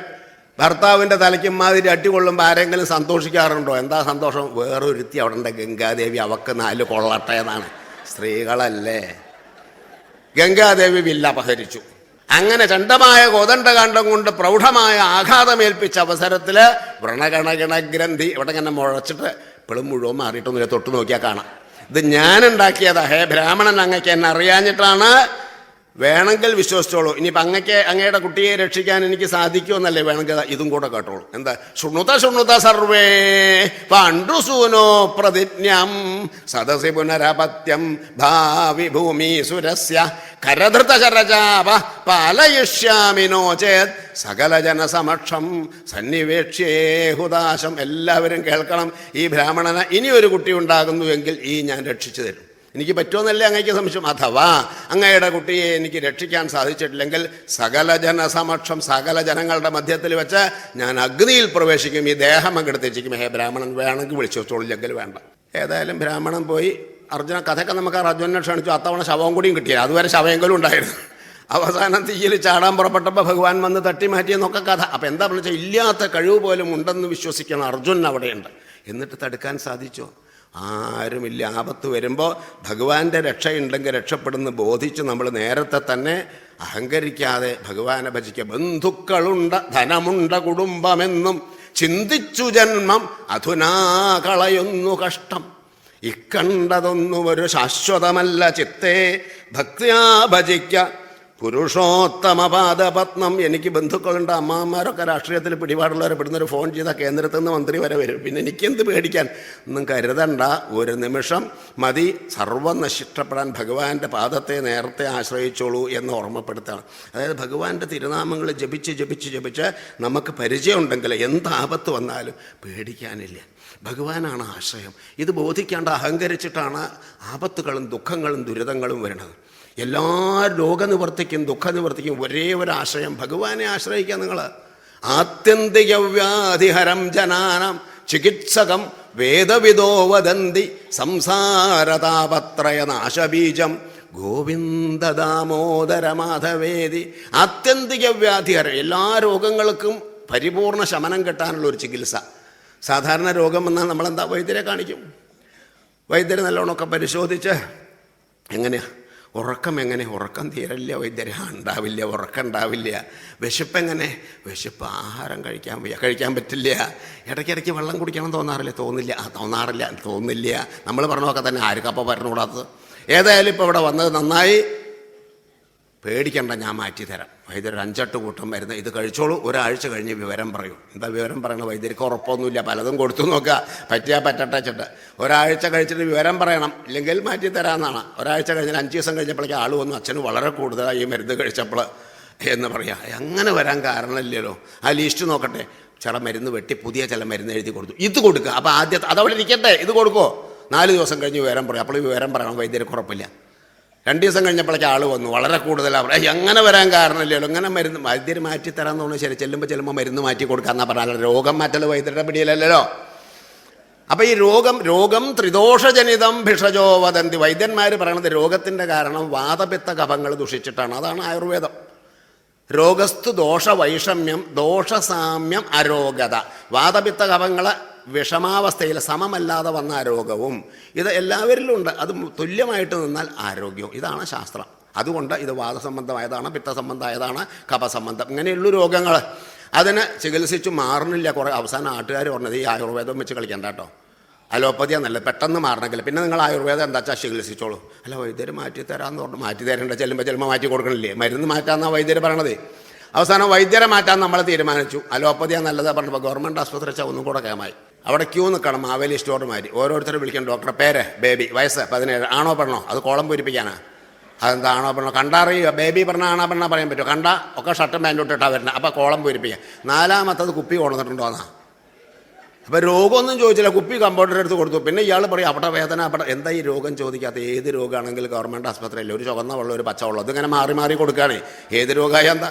പിന്നെ അവിടെ വേദന ഇവിടെ വേദന പറഞ്ഞ് ഇയാൾ സഞ്ചാരം അഴിക്കണമെന്ന് പറഞ്ഞാൽ നാവ് നീട്ടാൻ പറയും. ഇതിനെ നാവ് നീട്ടണം. പിന്നെ അയാൾ മിണ്ടില്ലല്ലോ, അടുത്ത ആളെ വിളിച്ചു. ഇങ്ങനെ അലോപ്പതി കുറേ നോക്കി, ഇപ്പം ചികിത്സ പലതും നോക്കി മാറണില്ല. അപ്പോഴാണ് ഇനിയിപ്പോൾ ഇങ്ങനെ ഒരു രോഗം മാറാത്ത, പണിക്കരോടൊന്ന് വരാൻ പറയാറുന്നു, അതിൽ പ്രശ്നമൊന്ന് വെച്ച് നോക്കണം, അതിന് എത്രയും ചികിത്സിക്കണമെന്നേ. അപ്പോൾ രോഗം ത്രിദോഷജനിതം, വാതപിത്ത കഫങ്ങൾ ദുഷിച്ചിട്ടാണ് രോഗം എന്ന് വൈദ്യര്. ജ്യോതിർവിദോ ഗ്രഹനപീഡനമാമനന്തി, ജ്യോത്സ്യർ വന്ന് കവിടിയൊക്കെ വാരി വെച്ച് മൂർത്തിത്വ കരുകൽപ്പിത് അങ്ങോട്ടും ഇങ്ങോട്ടൊക്കെ വെച്ച് വളരെ ചീത്ത സമയമാണ്. അല്ലെങ്കിൽ ഇപ്പോൾ ആരാ ജ്യോത്സ്യരെ വിളിക്കുന്നത്? സുഖമായിട്ടിരിക്കുമ്പോൾ ജ്യോത്സ്യരെ പ്രശ്നം വയ്ക്കാൻ ആരെങ്കിലും വിളിക്കും? രക്തം ദുഷിച്ചിട്ടുണ്ട്. രോഗമാകുമ്പോൾ രക്തം ദുഷിക്കും തീർച്ചയാണല്ലോ. ചൊവ്വാദശ, കേതുവിൻ്റെ അപഹാരം, വിഷകാരകനാണ് ചൊവ്വ. വളരെ ചീത്ത സമയമാണ്. 8 ഗുളികൻ നഷ്ടമേ ഗുളികൻ നിൽക്കെ പെട്ടെന്ന് മരണം തുടങ്ങും, പെട്ടെന്ന് മരിക്കുക എന്നുള്ളതാണ് യോഗം. പക്ഷെ പേടിക്കേണ്ട, വ്യാഴദൃഷ്ടിയുണ്ട്. മാന്തിദോഷോ ഗുരുർഹന്യതി, ഗുളികൻ്റെ ദോഷം മുതൽ വ്യാഴം പരിഹരിച്ചു. വ്യാഴത്തിൻ്റെ ദൃഷ്ടിയുണ്ടേ. ഒരുപാട് സുഹൃതം ചെയ്ത തറവാടാണ്. അതാണല്ലോ അച്ഛൻ കിടന്നിങ്ങനെ നരയിക്കണത്. അങ്ങനെ പറഞ്ഞാലല്ലേ സന്തോഷമാവുള്ളൂ. ഇങ്ങനെ ഗ്രഹനില തകരാറായിട്ടാണ്, അഷ്ടമത്തിൽ വ്യാഴാണ്, അല്ലെങ്കിൽ 8 ഗുളികനാണ്, അല്ലെങ്കിൽ കണ്ടകശനിയാണ്, ഇതൊക്കെയാണ്. ജ്യോതിർവിദോ ഗ്രഹനപീഡനമാമനന്തി, ഈ ഗ്രഹനില തകരാറായിട്ടാണ് എന്നാണ് ജ്യോത്സ്യൻ പറയണത്. എന്നിട്ട് കുറേ പരിഹാരങ്ങളും മുട്ടറക്കലും നവഗ്രഹ പൂജ ഒരുപാട് നടത്തി. രോഗത്തിന് മാത്രം കുറവൊന്നുമില്ല. എന്നാൽ അത് വല്ലതും ചെയ്തേരിക്കുമോ നാട്ടോ. ഇങ്ങനെയുണ്ട് ഒരു രോഗം. ആ മന്ത്രവാദി ഒന്ന് കാണുകയായിരുന്നു നല്ലത്. അയാളെ പോയി കണ്ടപ്പോഴേക്കും അയാൾ പറഞ്ഞു, ഇപ്പം ഇവിടെ വന്നത് നന്നായി, ഇത് ആഭിചാര കാര്യമായിട്ട് ചിലത് ചെയ്തിട്ടുണ്ട്. അങ്ങനെ വരട്ടെ, എത്ര ചികിത്സിച്ചിട്ട് മാറണില്ല. ആഭിചാരാന്ന് കേട്ടപ്പോൾ ബോധ്യമായി അത് അന്യന്മാരൊന്നുമല്ല, സ്വന്തക്കാരനെയാണ് ചെയ്തിട്ടുള്ളത്. അപ്പോൾ ഒന്നും കൂടെ വിശ്വാസമായി. സ്വന്തക്കാരെ അല്ലെങ്കിൽ തന്നെ സംശയമുണ്ട്, കാരണം ഞാൻ അങ്ങോട്ട് ദ്രോഹിച്ചിട്ടുണ്ട്, അപ്പോൾ അവരിങ്ങോട്ടും ദ്രോഹിക്കുന്നൊരു വിശ്വാസമാണ്. ഏതായാലും ഇവിടെ വന്നത് നന്നായി, ആഭിചാരമാണ് ഇത്. ശരിക്കും പറഞ്ഞാൽ തിരിച്ചയക്കുക. പക്ഷെ ഞാൻ അങ്ങനത്തെ നീചകർമ്മമൊന്നും ചെയ്യില്ല, നമുക്ക് സമാധാനമല്ലേ വേണ്ടുള്ളൂ എന്നൊക്കെ പറഞ്ഞ് വലിയൊരു ചാർത്ത് ഉണ്ടാക്കി ഇതിനൊരു പൂജ ചെയ്യണം. അത് അടുത്ത വെള്ളിയാഴ്ച ഞാൻ വരാൻ 3 മീറ്റർ പട്ട, സ്വർണ്ണം കൊണ്ട് ആൾ രൂപം, ഒരുപാടുണ്ട് ലീസ്റ്റിൽ. എന്തിനത് ഈ മീറ്റർ പട്ട? മന്ത്രവാദിയുടെ മകൾ 8ാം ക്ലാസ്സിലാണ്, പാവാടയ്ക്കാം 3 മീറ്റർ പട്ട. സ്വർണ്ണം കൊണ്ട് ആൾ രൂപം എത്രയായാലും മന്ത്രവാദിക്കുള്ളതാണല്ലോ. അങ്ങനെ ഒരുപാട് 30 വെള്ളിയാഴ്ച ഇങ്ങോട്ട് വരാം. 30 വെള്ളിയാഴ്ചയോ? അയ്യോ അങ്ങനെ പറയരുത്. എന്നാൽ അത് അച്ഛൻ ഉണ്ടാവില്ല. അപ്പോഴേക്കും സഞ്ചാരം അടിച്ചിട്ട് രാത്രി നിലവിളി ബഹളമാണ്. മന്ത്രവാദിക്ക് തീരെ ഒഴിവില്ലല്ലോ, ഭയങ്കര. ഡോക്ടർമാരെയൊക്കെ പിന്നെയും കിട്ടും അവസാനം. പക്ഷേ അതിൻ്റെ മുമ്പ് ഒഴിവില്ല. അല്ല, അച്ഛൻ സഞ്ചാരം അടിച്ചിട്ട് അത് പേടിക്കേണ്ട. അതിനിപ്പോൾ തൽക്കാലം നമ്മളൊരു അടക്കം വയ്ക്കാം. എന്നാലും മതി, ആ സഞ്ചാരടി ഒന്ന് മാറി കിട്ടിയാൽ മതി. അപ്പോൾ അടക്കം വയ്ക്കാൻ എന്താ വേണ്ടത് ചോദിച്ചപ്പോൾ, താത്രിക്കുട്ടി ഇവിടെ ഉലുവ ഉണ്ടോ ചോദിച്ചു. ഇല്ല, ഉലുവ തീർന്നിരിക്കണം. എന്നാൽ മോഹന, നീ ഒരു 3 നാഴി ഉലുവയും അതിൻ്റെ മുകളിൽ ഒരു 3.25 ഉറുപ്പിയും വെച്ച് കൊണ്ടുപോകാം. തൽക്കാലം നമുക്കൊരടക്കം വയ്ക്കാമെന്ന് പറഞ്ഞു. 4 രാത്രി നിലവിളിയാണ്. സഞ്ചാരടി മാറി കിട്ടുമല്ലോ വെച്ചാൽ അതൊക്കെ കൊണ്ടേ കൊടുത്തു. എവിടെ സഞ്ചാരടി കൂടുക? എന്തടക്കം? അച്ഛൻ്റെ രോഗത്തിനല്ല അടക്കം വെച്ചത്. എവിടെ ഉലുവ കഴിഞ്ഞിട്ട് താത്രിക്കുട്ടി ബഹളം വയ്ക്കുക, അവക്കൊരടക്കം വയ്ക്കട്ടെ എന്നാണ്. 3.25 ഉറുപ്പ്യ പറഞ്ഞ ഇന്നത്തെ 3.25 അല്ല, 3500 ഒരു പശുവിനെ വാങ്ങാനുള്ള കാശാ പണ്ട് 3.25 ഉറുപ്പ്യ. ഇങ്ങനെ അടക്കം വെച്ചാൽ മാറുമോ? ഓരോരുത്തർ ഓരോന്ന് പറയുക. ബാധാഭിചാര യതി മന്ത്രവിദോ വദന്തി. അപ്പോൾ ആ ഒരു സ്വാമിജി, വളരെ സിദ്ധനായിട്ടുള്ള ഒരാൾ ആശ്രമത്തിൽ അവിടെ വന്നിട്ടുണ്ട്. അദ്ദേഹം ഒരു ഭസ്മം കൊടുത്ത രോഗം മാറും. അച്ഛനെ താങ്ങി പിടിച്ച് കൊണ്ടുപോയി സ്വാമിജിയോട് വിവരങ്ങളൊക്കെ പറയുന്നത്. സ്വാമിജി പറയണത് പ്രാരബ്ധകർമ്മ യതിജ ആത്മവിദോ വദന്തി. കുട്ടി, ഇത് പ്രാരബ്ധമാണ്, അനുഭവിച്ച് തീരുന്നെ വേണമെന്ന് സ്വാമിജി പറഞ്ഞു. ഓരോരുത്തരും ഓരോന്ന് പറയും. നമ്മളെന്താ വിശ്വസിക്കുക? സ്വാമിജി പറഞ്ഞു പ്രാരബ്ധമാണെന്ന്, ജ്യോത്സ്യർ പറഞ്ഞു ഗ്രഹനില തകരാറായിട്ടാണെന്ന്, ആഭിചാരാണെന്ന് മന്ത്രവാദി പറയണു. ഓരോരുത്തരെ വാതപിത്ത കഫങ്ങളെ ദുഷിച്ചിട്ടാണെന്ന് വേറൊരാൾ. ഇത് ഏതാ സത്യം? എല്ലാതും സത്യം. പരമസത്യം സ്വാമിജി പറഞ്ഞത് നമ്മുടെ പ്രാരബ്ധം. നമ്മൾ അനുഭവിച്ചത്, ചിലതൊക്കെ അനുഭവിക്കാനാണ് നമ്മൾ ജനിച്ചത്. അത് അനുഭവിച്ച് തീരുന്നെ വേണം. അതിന് പറ്റുന്ന ഗ്രഹനില നിൽക്കുമ്പോഴാണ് നമ്മൾ ജനിക്കുക. അതാണ് ഗ്രഹനില തകരാറ്. ശരിയാണ്. ആഭിചാരവും ശരിയാണ്. ഇയാൾക്ക് ദുരിതം അനുഭവിക്കാനുള്ളപ്പോൾ ആരെങ്കിലും ആഭിചാരം ചെയ്യും. ഇല്ലെങ്കിലും ആര് ചെയ്താലും നമ്മളെ മേലോട്ട് പറ്റൂല. അതല്ലേ രസം. വെട്ടിവെച്ചാൽ ഒരാൾ മരിക്കില്ല. ഇയാൾക്ക് മരിക്കാറായിട്ടില്ലെങ്കിൽ മരിക്കില്ല. MGRനെ കൊല്ലാൻ വേണ്ടി MR രാധ വെടിവെച്ചു. പഴയ വലിയ ആളുകൾക്ക് അറിയാം. ആ അകത്ത് വെച്ചുകൊണ്ട് MGR കുറേ കാലം ജീവിച്ചു. വെടിവെച്ച MR രാധയാണ് ആദ്യം മരിച്ചത്. അപ്പോൾ വെടി കൊള്ളാനുള്ള യോഗകളിൽ മരിക്കാറായിട്ടില്ല. അത്ഭുതമല്ലേ? ആലോചിച്ചു. കോഴിക്കോട് നാളികേരം തേങ്ങ വലിക്കുന്ന ഒരാൾ 7 തവണ തെങ്ങിൻ്റെ മുകളിൽ നിന്ന് വീണിട്ടുണ്ട്. പക്ഷേ മരിച്ചില്ല. പിന്നെ ഒഴിച്ചിലും പിഴിച്ചിലും ഒക്കെ ആയിട്ട് ഇയാൾക്ക് ഈ തൊഴിലേ അറിയില്ല. 7 തവണ വീണിട്ട് അയാൾ മരിച്ചില്ല. പിന്നെ അയാൾ എങ്ങനെ മരിച്ചു വെച്ചാൽ ബെഞ്ചിൻ്റെ മുകളിൽ നിന്ന് വീണിട്ടാണ് മരിച്ചത്. മരിക്കാറായി, അത്രേ വേണ്ടുള്ളൂ. അപ്പം അതായത് പ്രാരബ്ധമാണ് ചുരുക്കി പറഞ്ഞാൽ. അതിനനുസരിച്ചിട്ടാണ് വാതപിത്ത കഫങ്ങൾ ദൂഷിക്കണതും ഗ്രഹനിലി ഒക്കെ ശരിയാണ്. അപ്പോൾ ഇവിടെ ആത്യന്തിക വ്യാധിഹരം, എല്ലാ രോഗത്തിൽ നിന്നും ദുഃഖത്തിൽ നിന്ന് രക്ഷപ്പെടാനുള്ള ഒരു ചികിത്സ ഇവിടെ പറയണത്. എങ്ങനെയപ്പോൾ അത് എല്ലാ രോഗത്തിൽ നിന്ന് രക്ഷപ്പെടാനുള്ള ചികിത്സ എന്ന് ചോദിച്ചാൽ, സ്വതവേ വൈദ്യര് ചികിത്സിച്ചാൽ ഒരു രോഗം മാറും, അതേ രോഗം വീണ്ടും വന്നുകൂടാന്നുണ്ടോ? ഇനി ഇല്ലെങ്കിൽ വേറെ രോഗങ്ങൾ വരില്ലേ? അല്ലാണ്ട് പരിപൂർണ്ണ രോഗങ്ങൾ എങ്ങനെ ശമിക്കുക ചോദിച്ചാൽ ശമിക്കും. അതിനുള്ള ചികിത്സ ഇവിടെ പറയണത്.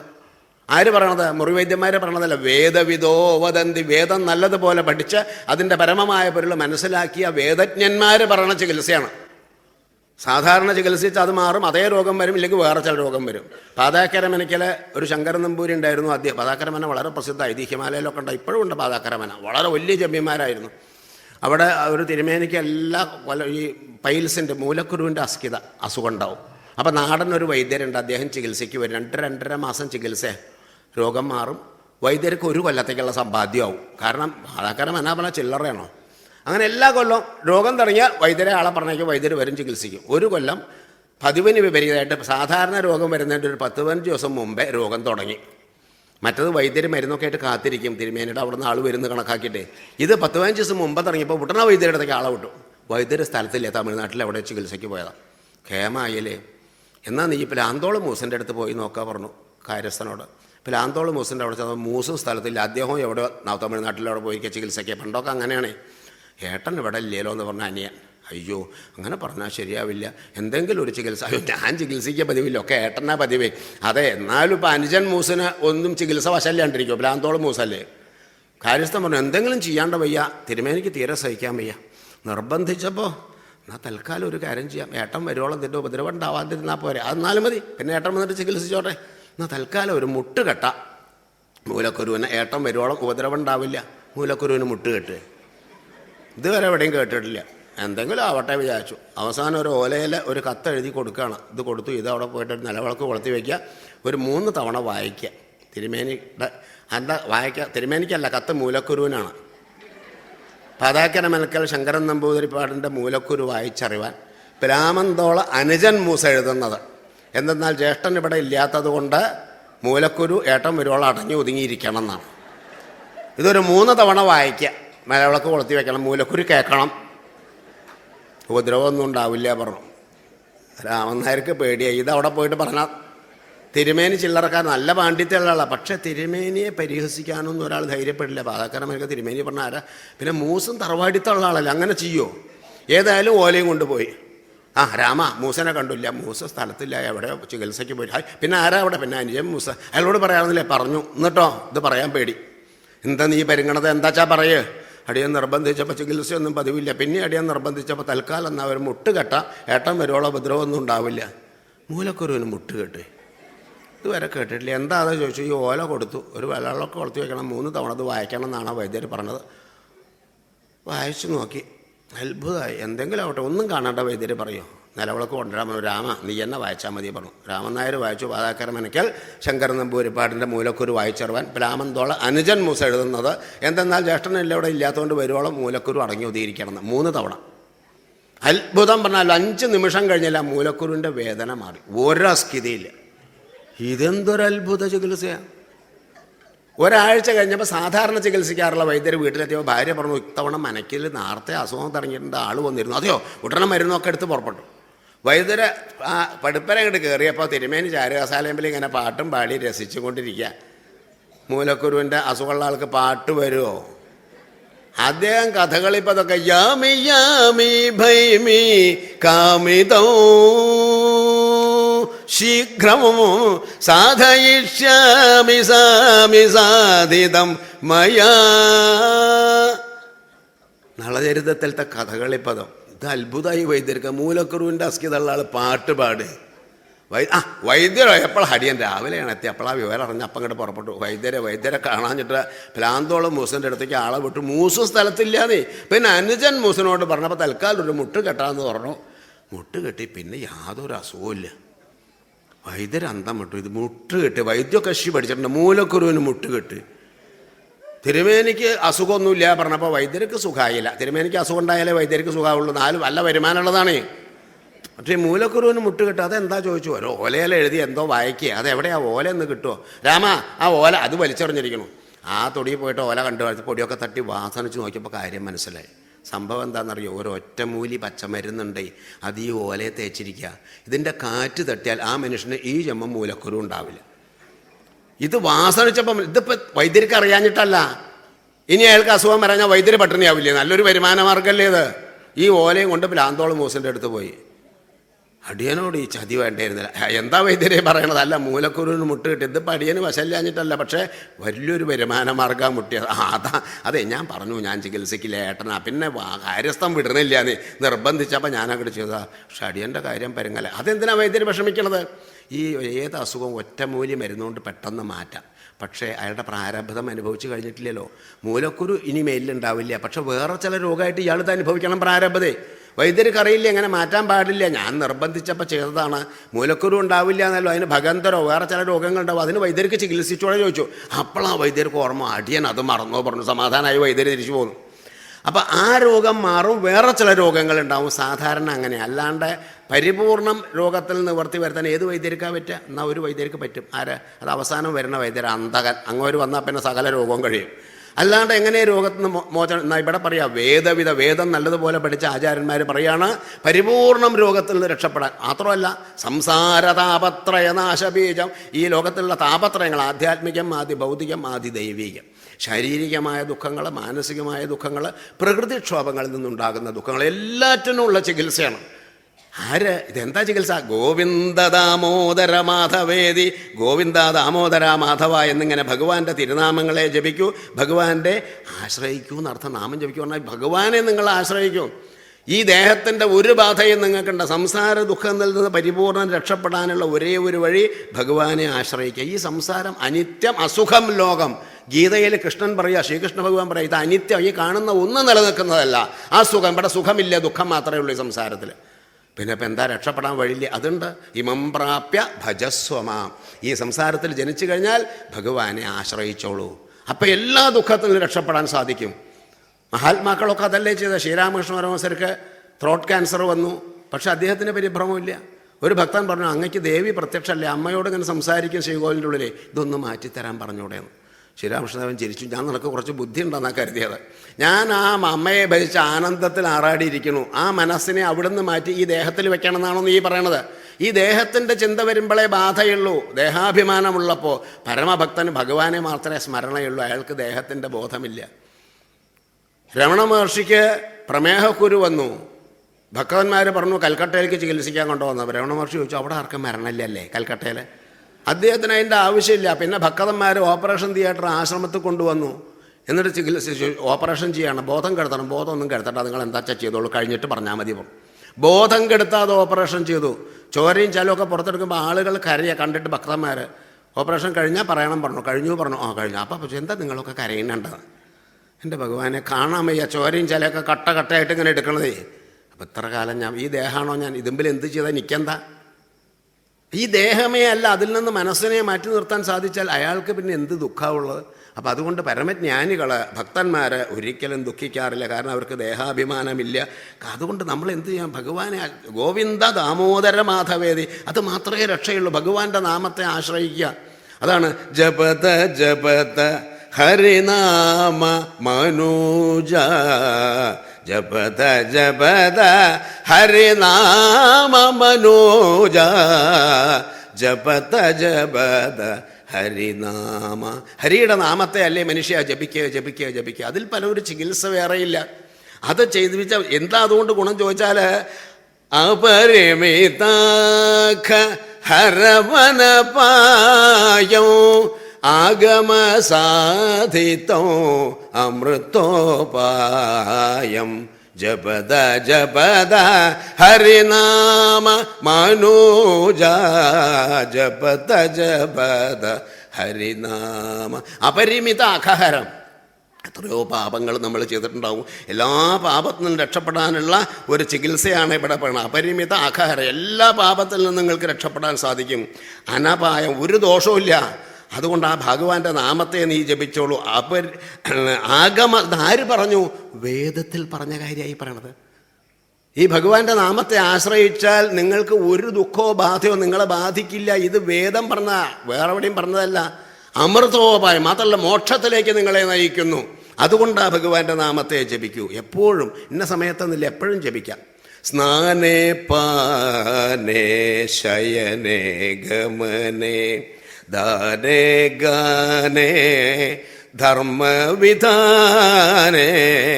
ആപതി സമ്പതിഹ അഖില സമയേ ശിവദേ ദിനമനു ചിന്തയ ഹൃദയേ ജപത ജപത ഹരിനാമ മനോജ ജപത ജപത ഹരിനാമ. സ്നാനേ പാനെ, കുളിക്കുമ്പോഴ, കുടിക്കുമ്പോഴ, നടക്കുമ്പോഴ, കിടക്കുമ്പോഴ എന്ന് വേണ്ട, എല്ലാ സമയത്തും ആപതി സമ്പതിഹ അഖില സമയ. ആപത്ത് വരുമ്പോഴും സമ്പത്ത് വരുമ്പോഴും എല്ലാ കാലത്തും ശ്രീപതി ദീനമനു ചിന്തയ ഹൃദയേ. ആ ലക്ഷ്മീവല്ലഭനായ ഭഗവാന്റെ നാമങ്ങളെ മനസ്സിൽ സദാ ചിന്തിച്ചു കൊണ്ടിരിക്കും.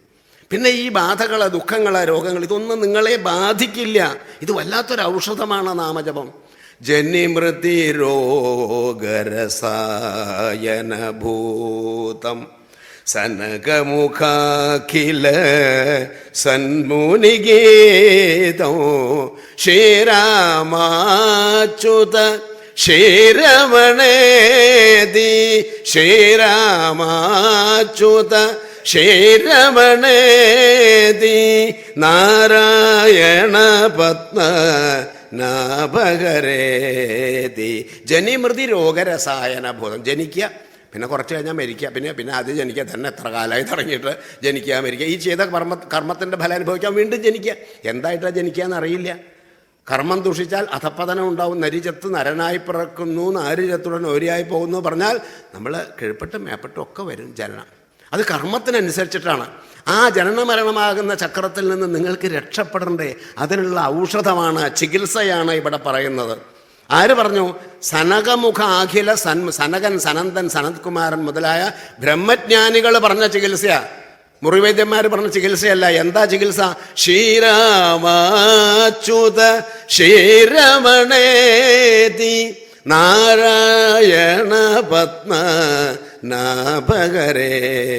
ശ്രീരാമ, അച്യുത, രമണ, പത്മനാഭ, നാരായണ, ഭഗവാന്റെ നാമത്തെ ആശ്രയിക്കുക. നാമത്തെ ആശ്രയിക്കുക, ഭഗവാനെ ആശ്രയിക്കുക. അതിലും വലിയൊരു ചികിത്സ വേറെയില്ല. അതുകൊണ്ട് ഭഗവാന്റെ നാമത്തെ ആശ്രയിക്കൂ. അത് ആപത്ത് വരുമ്പോഴും സമ്പത്ത് വരുമ്പോഴും ഒരുപോലെ അത്ഭുതമാണ് ഭഗവാന്റെ നാമത്തിൻ്റെ ശക്തി.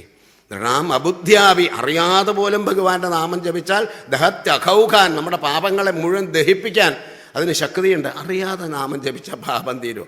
അറിഞ്ഞ് ജപിച്ചാൽ തീരുന്ന വിശ്വാസമല്ല. പിന്നെ അറിയാതെ ജപിച്ചാൽ നാമം ജപിച്ചാൽ പാപം എങ്ങനെ തീരണം? അതിന് ഉദാഹരണം പറയാം. യഥാ അഗ്നിരേധാംസി, തീയൊരാൾ ചവിട്ടിയാൽ അത് പൊള്ളില്ലേ?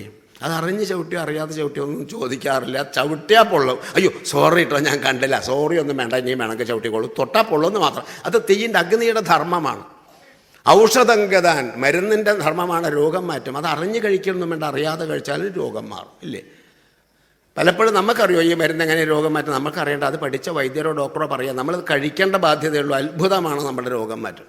പണ്ടൊക്കെ അമ്മമാർ മാസം കുട്ടികൾക്ക് വയറിളക്കാൻ മരുന്ന് കൊടുക്കും. രോഗങ്ങളും കുറവായിരുന്നു. അങ്ങനെ ഒരു അമ്മ കൊടുക്കുമ്പോൾ ഏട്ടന് 2 മക്കളാണുള്ളത്. അതിൽ വയറുവേദനിച്ച് കടുക്ക ചിന്നാമുക്ക് അതൊക്കെയാണ് പണ്ട് കൊണ്ട് കൊടുക്കുക.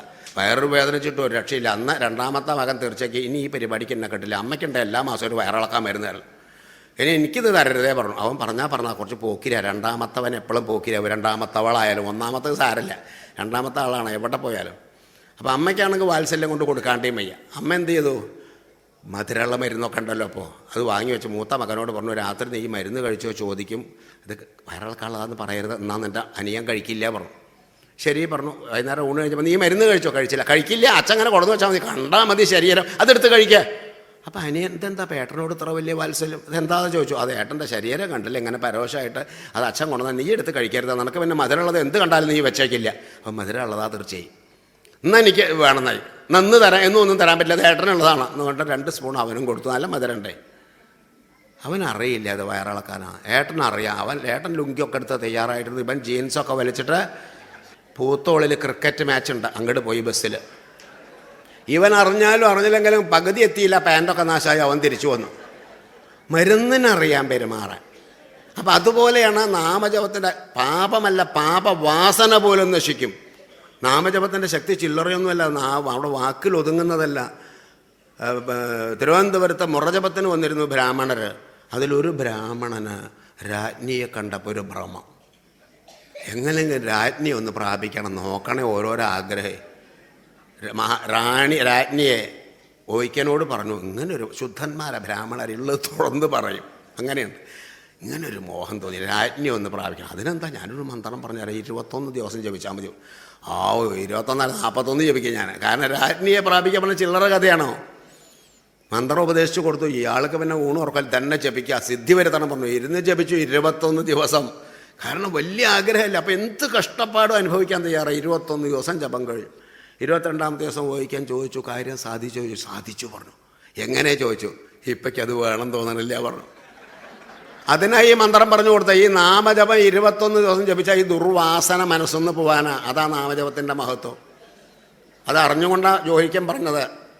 എന്താ ശക്തി എന്ന ഉള്ളു ചുട്ട് വിളിക്കണം നമ്മുടെ മനസ്സിലാ നാമം. അതിൻ്റെ ശക്തി അപാരമാണ്. നമുക്ക് പാപമല്ല, പാപവാസന, പാപം ചെയ്യണമെന്നുള്ള വാസന പോലും ഏത് ആഗ്രഹം നിവർത്തിക്കും അത് മതി. അപ്പയ്യ ദീക്ഷിതരെ നിങ്ങൾ കേട്ടിട്ടുണ്ടാവും. മാർഗബന്ധു സ്തോത്രം എഴുതിയ ആളാണ്, മഹാപണ്ഡിതനായിരുന്നു. അദ്ദേഹത്തിൻ്റെ മകളെ കല്യാണം കഴിച്ചു കൊടുത്ത് 2 കൊല്ലം കഴിഞ്ഞപ്പോൾ ഭർത്താവ് മരിച്ചു. അപ്പോൾ ബ്രാഹ്മണർക്കൊക്കെ ഭർത്താവ് വിധവയായി കഴിഞ്ഞാൽ പിന്നെ തലയും മുട്ടയടിച്ചിരിക്കാൻ കാലാകാലാണ്ട് രണ്ടാമത് കല്യാണം കഴിക്കാൻ പാടില്ല, പണ്ട് അങ്ങനെയാണ്. അതും അപ്പയ്യ ദീക്ഷിതരുടെ മകളും പോരെ. അപ്പോൾ ഈ മകൾ പറഞ്ഞു, അപ്പോൾ ഭർത്താവ് മരിച്ചു, ഇപ്പോൾ അത് എൻ്റെ കുറ്റമല്ലല്ലോ. ഭാര്യ മരിച്ചാൽ പുരുഷന്മാർക്ക് വേറെ കല്യാണം കഴിക്കാൻ വിരോധമില്ല. ഭർത്താവ് മരിച്ചാൽ ഞാനെന്ത് പഴിച്ചു, ഭർത്താവ് മരിച്ചാൽ അതുകൊണ്ട് നല്ല ജാതകം നോക്കിയിട്ട് കല്യാണം കഴിച്ചോടെയോ, കഴിക്കാമല്ലോ. അപ്പം അച്ഛൻ പറയണതാണ് വേദവാക്യം. അപ്പയ്യ ദീക്ഷിതർ പറഞ്ഞാൽ ബ്രാഹ്മണർക്ക് അതിൻ്റെ അപ്പുറം ഒരു പ്രമാണമില്ല, എന്താ എല്ലാവരും അംഗീകരിക്കും. അതുകൊണ്ട് മകൾ ചോദിച്ചു, ആയിക്കോട്ടെ വിരോധമില്ല, ഒരു പൂജ ഉണ്ട്, ഒരു 7 ദിവസത്തെ പൂജ ഉണ്ട്, അത് കഴിഞ്ഞിട്ട് നമുക്ക് നല്ല ജാതകം നോക്കിയിട്ട് തിരഞ്ഞെടുക്കാമെന്ന് പറഞ്ഞു. അങ്ങനെ 7 ദിവസത്തെ പൂജ കഴിഞ്ഞു. അച്ഛൻ പറഞ്ഞു, നല്ല ജാതകങ്ങൾ വരുമ്പോൾ നമുക്ക് പരിശോധിച്ച് തിരഞ്ഞെടുക്കാം. അപ്പം മകൾ പറഞ്ഞു, അല്ലെങ്കിൽ വേണ്ട, ചേച്ചിക്ക് കല്യാണം വേണ്ട. അപ്പം നീയല്ലേ വേണമെന്ന് പറഞ്ഞത്. അല്ല ഞാൻ ഇപ്പോൾ ഒരു കല്യാണം കഴിച്ചിട്ട് ഇപ്പോൾ ഒരു ഭർത്താവ് മരിച്ച ദുഃഖം ഞാൻ അനുഭവിച്ചു, ഇനി അടുത്ത ഭർത്താവ് മരിക്കില്ല എന്നെന്താ ഉറപ്പ്? അതായത് ഈ ബുദ്ധി പോവാനാ പൂജ, 7 ദിവസത്തെ പൂജ. അതാണ് സൽക്കർമ്മങ്ങൾ, ഭഗവാന്റെ നാമത്തിൻ്റെ ശക്തി. അതാ ആ ആഗ്രഹമേ അപ്പയ്യ ദീക്ഷിതരുടെ മകൾക്ക് പോയി. എനിക്കിനി വിവാഹം വേണ്ടാന്ന് പറഞ്ഞു. അത് കൽപ്പിച്ചു കൂട്ടി അപ്പയ്യ ദീക്ഷിതർ ചെയ്തതാണ്. അപ്പം അതുകൊണ്ട് ഭഗവാന്റെ നാമത്തിൻ്റെ ശക്തി പറഞ്ഞറിയിക്കാം. ഏത് കാര്യസാധ്യത്തിനും നമ്മൾ ആ ഭഗവാന്റെ നാമത്തെ, അതിൽ വിശ്വാസം ഉറച്ച വിശ്വാസം വരണം. വിശ്വാസത്തിന് അപാരമായിട്ടുള്ള ശക്തിയുണ്ട്. പറ്റിയാൽ പറ്റട്ടൊന്നും ചെയ്താൽ പോരാ, പറ്റും. അതാ ജീവിക്കാൻ ശ്വാസം ആവശ്യമാണെങ്കിൽ ആധ്യാത്മികത്തിൽ വിശ്വാസത്തിന് പരമപ്രാധാന്യമുണ്ട്. ഏതിലും ഉറച്ച വിശ്വാസം വേണം. പക്ഷെ നമുക്കൊക്കെ ഉറച്ച വിശ്വാസം ഉണ്ടോ ചോദിച്ചാൽ നിശ്ചയമില്ല. പറ്റിയാൽ പറ്റട്ടെ. മകളുടെ കല്യാണം കഴിഞ്ഞിട്ടില്ല, അവിടെ 3 ദമ്പതി പൂജ ഉണ്ട്. അത് 3 കൊല്ലം നടത്തിയാൽ കഴിയുമെന്നാണ് പറയണത്. 3 കൊല്ലത്തിനിടയ്ക്ക് വലതും വന്ന് പെട്ടു എന്നല്ലാണ്ടപ്പോൾ ഇനിയിപ്പോൾ കഴിഞ്ഞിട്ടെന്താ കാര്യം? ഇവളുടെ 7 കല്യാണം കഴിഞ്ഞാൽ നരകം നോക്കിയാൽ ഇവളുടെ കല്യാണം കഴിയാണ്ടിരിക്കാൻ വേണം. കഴിച്ചവരുടെ കാരണമാകാം, അത് വേറെ. ഏതായാലും നമ്മൾ ഭ്രമിക്കുകയാണ്. എന്നിട്ട് എന്തിനാ ഇതെന്ന്, ഈ വാസനയാണ്. അത് പോയി കിട്ടണം. നമ്മൾ ഏത് കാര്യവും സാധിക്കും നടന്നാൽ. പക്ഷേ സാധിച്ചാൽ സമാധാനമാവുന്നെന്താ? അതുകൊണ്ട് നാമം ജപിച്ച് അന്തേ നാരായണ സ്മൃതി. അവസാനം മരിക്കുമ്പോൾ ഭഗവാന്റെ നാമം ജപിച്ചുകൊണ്ട് മരിക്കാൻ സാധിക്കണമെങ്കിൽ ഇപ്പോഴേ നമ്മൾ ഉപാസന തുടങ്ങണം, നിരന്തരം. അപ്പോഴേ സാധിക്കും. ഏത് കാര്യത്തിനും നിരന്തരം അഭ്യസിച്ചാലല്ലേ സാധിക്കുള്ളൂ. ഒരു നാടകം അരങ്ങേറണമെങ്കിൽ എത്ര കാലം റിഹേഴ്സലുണ്ട്, ഒരു ഡാൻസ്. പക്ഷെ അധികം അമ്മമാർക്ക് വേണ്ടതില്ല കേട്ടോ. ഏതോ ഒരു ക്ലബ് ആനിവേഴ്സറിയാണ്, നാടകം കളിച്ചാൽ ഫണ്ട് പിരിക്കാൻ. അപ്പോൾ ഒരു പ്രൊഫഷണൽ നാടക ട്രൂപ്പുകാരെ വിളിച്ചാൽ പണം കൂടുതലാവും. വേണ്ട, കേമന്മാരെ 1-2 ആൾ അഭിനയിക്കേണ്ടതെന്ന് കേട്ടാൽ അതിന് ടിക്കറ്റ് ചിലവാകും. അപ്പോൾ അയാൾക്ക് 25,000 രൂപയുടെ ഫീസ്. എന്നാലും ഇല്ല. അയാൾക്ക് മോഹൻലാൽ അഭിനയിക്കണമെന്ന് പറഞ്ഞാൽ ആ ടിക്കറ്റ് ചിലവാകാൻ വല്ല വിഷമമുണ്ടോ? അതുപോലെ ഇവർ നാടകം. അപ്പോൾ അയാളെ വിളിച്ചപ്പോൾ അയാൾ പറഞ്ഞു 25,000 രൂപയാണ് ചാർജ്, ഞാൻ റിഹേഴ്സലിനൊന്നും വരില്ല, നിങ്ങൾ ആ സ്ക്രിപ്റ്റ് തന്നാൽ മതി, ഞാൻ അഭിനയിച്ചോളാം. അതൊക്കെ പറയും. പിന്നെ ആരെ കൊണ്ടൊക്കെ ശുപാരിച്ച് ജയിച്ചാൽ അയാളെ വരുത്താമെന്നൊക്കെ വിചാരിച്ചു. പക്ഷേ അയാൾക്ക് നേടില്ല, അത്ര ബിസിയാണ് അയാൾക്ക്.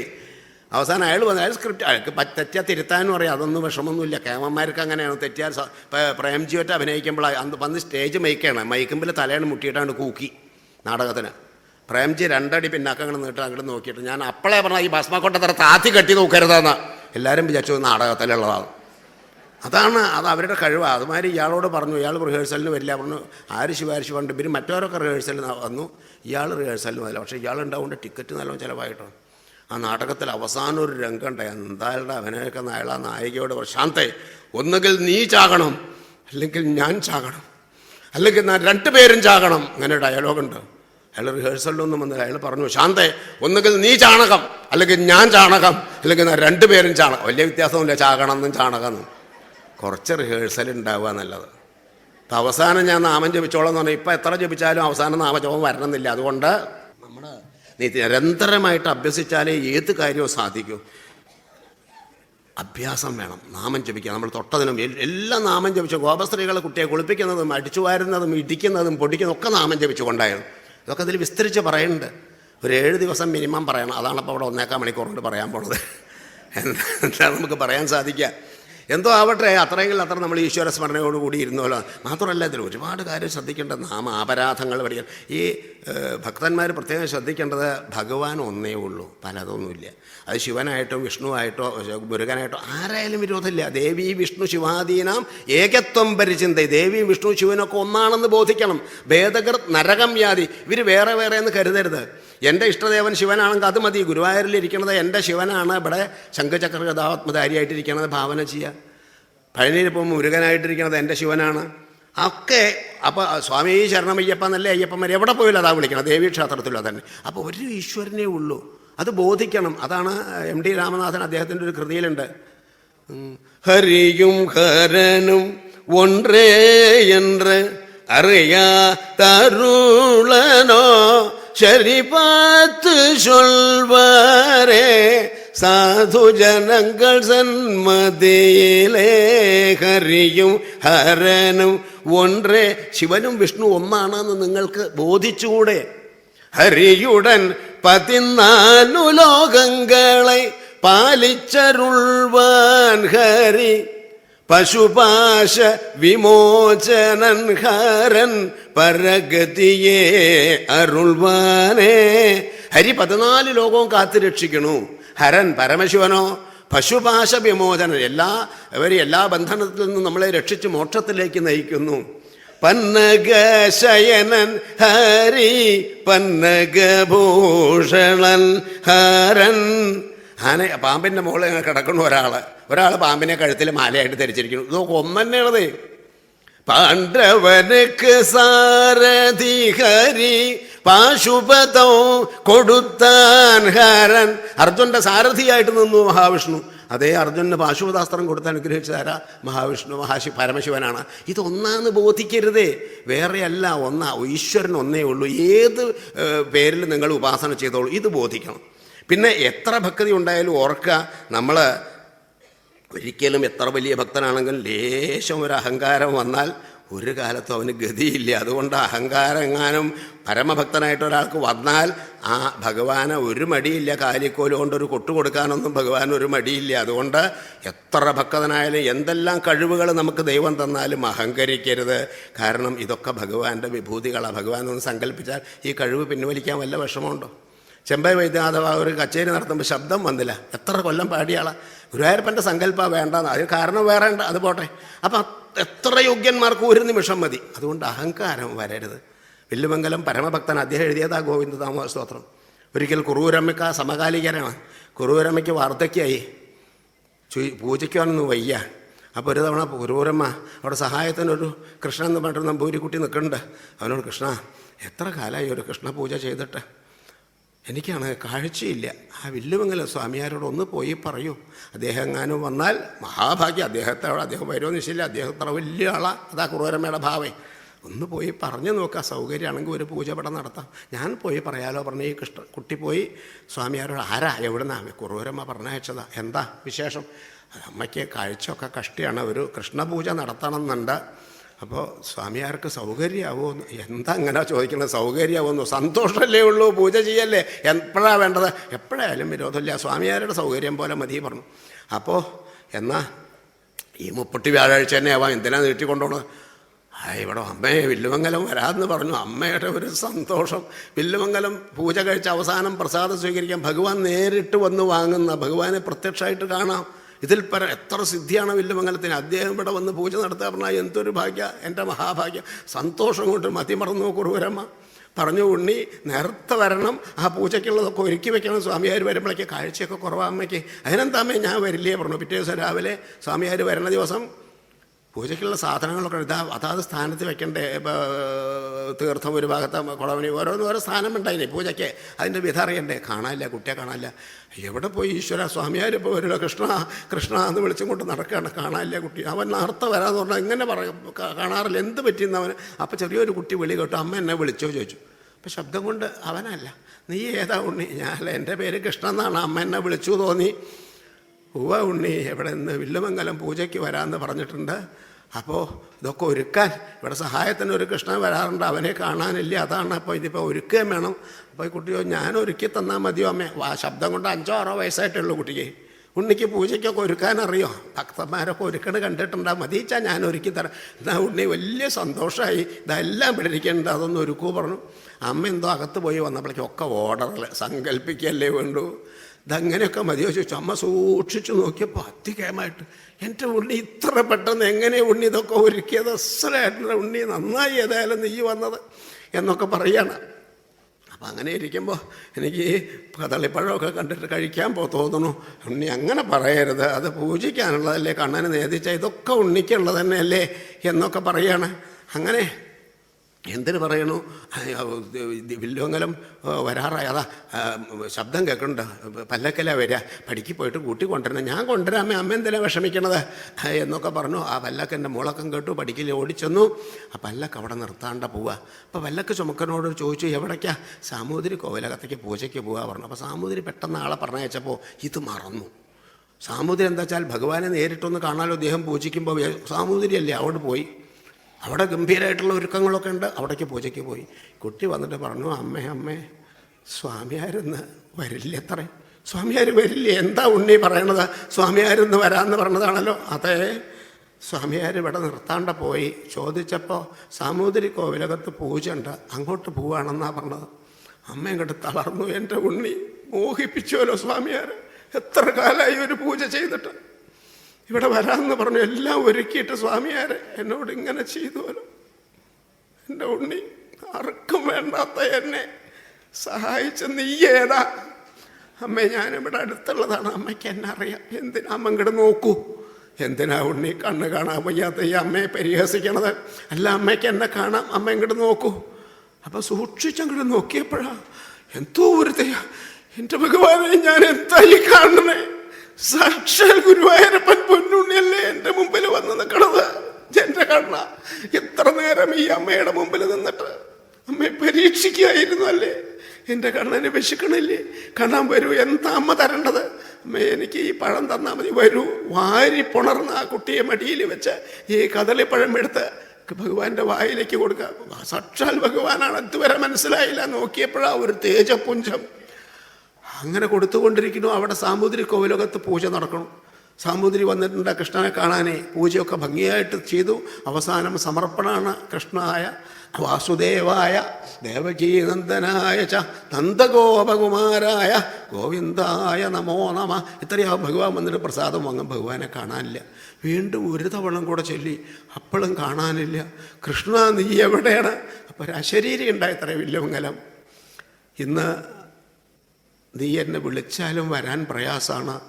ഞാൻ എൻ്റെ അവലിനേക്കാൾ മധുരമായിട്ടുള്ള നിവേദ്യം ഇവിടെ അനുഭവിച്ചു കൊണ്ടിരിക്കുകയാണ്. കണ്ണാ, നീ എവിടെയാണ് കൃഷ്ണ? ഞാനിതാ എൻ്റെ അമ്മയുടെ മടിയിൽ. അപ്പോഴോർമ്മ വന്നു, അയ്യോ എനിക്ക് തെറ്റുപറ്റി. കുറൂരമ്മയുടെ ഇല്ലത്തേക്ക് ചെല്ലാമെന്ന് പറഞ്ഞ് ഞാനത് മറന്നു. പെട്ടെന്ന് സാമൂതിരി കോവിലകത്തേക്ക് വിളിച്ചപ്പോഴേ അയ്യോ എനിക്ക് തെറ്റുപറ്റി. ആ സാമൂതിരി പൂജാദ്രവ്യങ്ങളുടെ അവിടുന്ന് എഴുന്നേറ്റ് ഓട്ടി വില്ലുമംഗലം കുറൂരമ്മയുടെ ഇല്ലത്തേക്ക് കയറി വന്നു. അമ്മയുടെ കാൽക്കൽ വന്ന് നമസ്കരിച്ചു. അമ്മേ, എൻ്റെ കണ്ണൻ എവിടെ? അമ്മേ, കണ്ണൻ നമ്മിൽ നിന്ന് മറഞ്ഞിരിക്കുകയാണ്. എൻ്റെ കൃഷ്ണൻ എവിടെ? അമ്മേ, സ്വാമി, കണ്ണനതാ നമ്മുടെ മടിയിലിരിക്കണു. എനിക്ക് കാണാനില്ലല്ലോ അമ്മേ, കണ്ണൻ നമ്മിൽ നിന്ന് മറഞ്ഞിരിക്കുകയാണ്. എൻ്റെ കണ്ണനെ കാണിച്ചു തരൂ അമ്മയെ പറഞ്ഞിട്ട് കാൽക്കല വീണ് പൊട്ടിക്കരയാണ് വില്ലുമംഗലം. ഇതെഴുതിയ വില്ലുമംഗലത്തിൻ്റെ കഥയത്. അതായത് എത്ര പരമഭക്തനാണെങ്കിലും ചെറിയ ഒരു അഹങ്കാരം വന്നാൽ ഭഗവാൻ ക്ഷമിക്കില്ല. ആ കാലിക്കൊണ്ട് ഓലോണ്ടൊരു കൊട്ട് തരാൻ ഭഗവാൻ ഒരു മടിയില്ല. അതുകൊണ്ട് എന്തൊക്കെ യോഗ്യതകൾ നമുക്കുണ്ടെങ്കിലും മറക്കരുതേ, ഇതൊന്നും നമ്മുടെ യോഗ്യതയല്ല. എന്തോ ഭഗവാന്റെ കാരുണ്യം കൊണ്ട് എന്തൊക്കെയോ നമ്മൾ ചെയ്യുന്നു. നമ്മുടെ വല്ല കഴിവാണോ?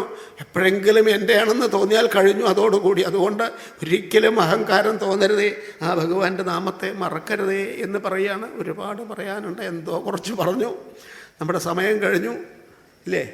ഓം കായേന വാചാ മനസേന്ദ്രിയൈർവാ ബുദ്ധ്യാത്മനാ വാ പ്രകൃതേ സ്വഭാവ കരോമി യദ്യത് സകലം പരസ്മൈ നാരായണായേതി സമർപ്പയാമി.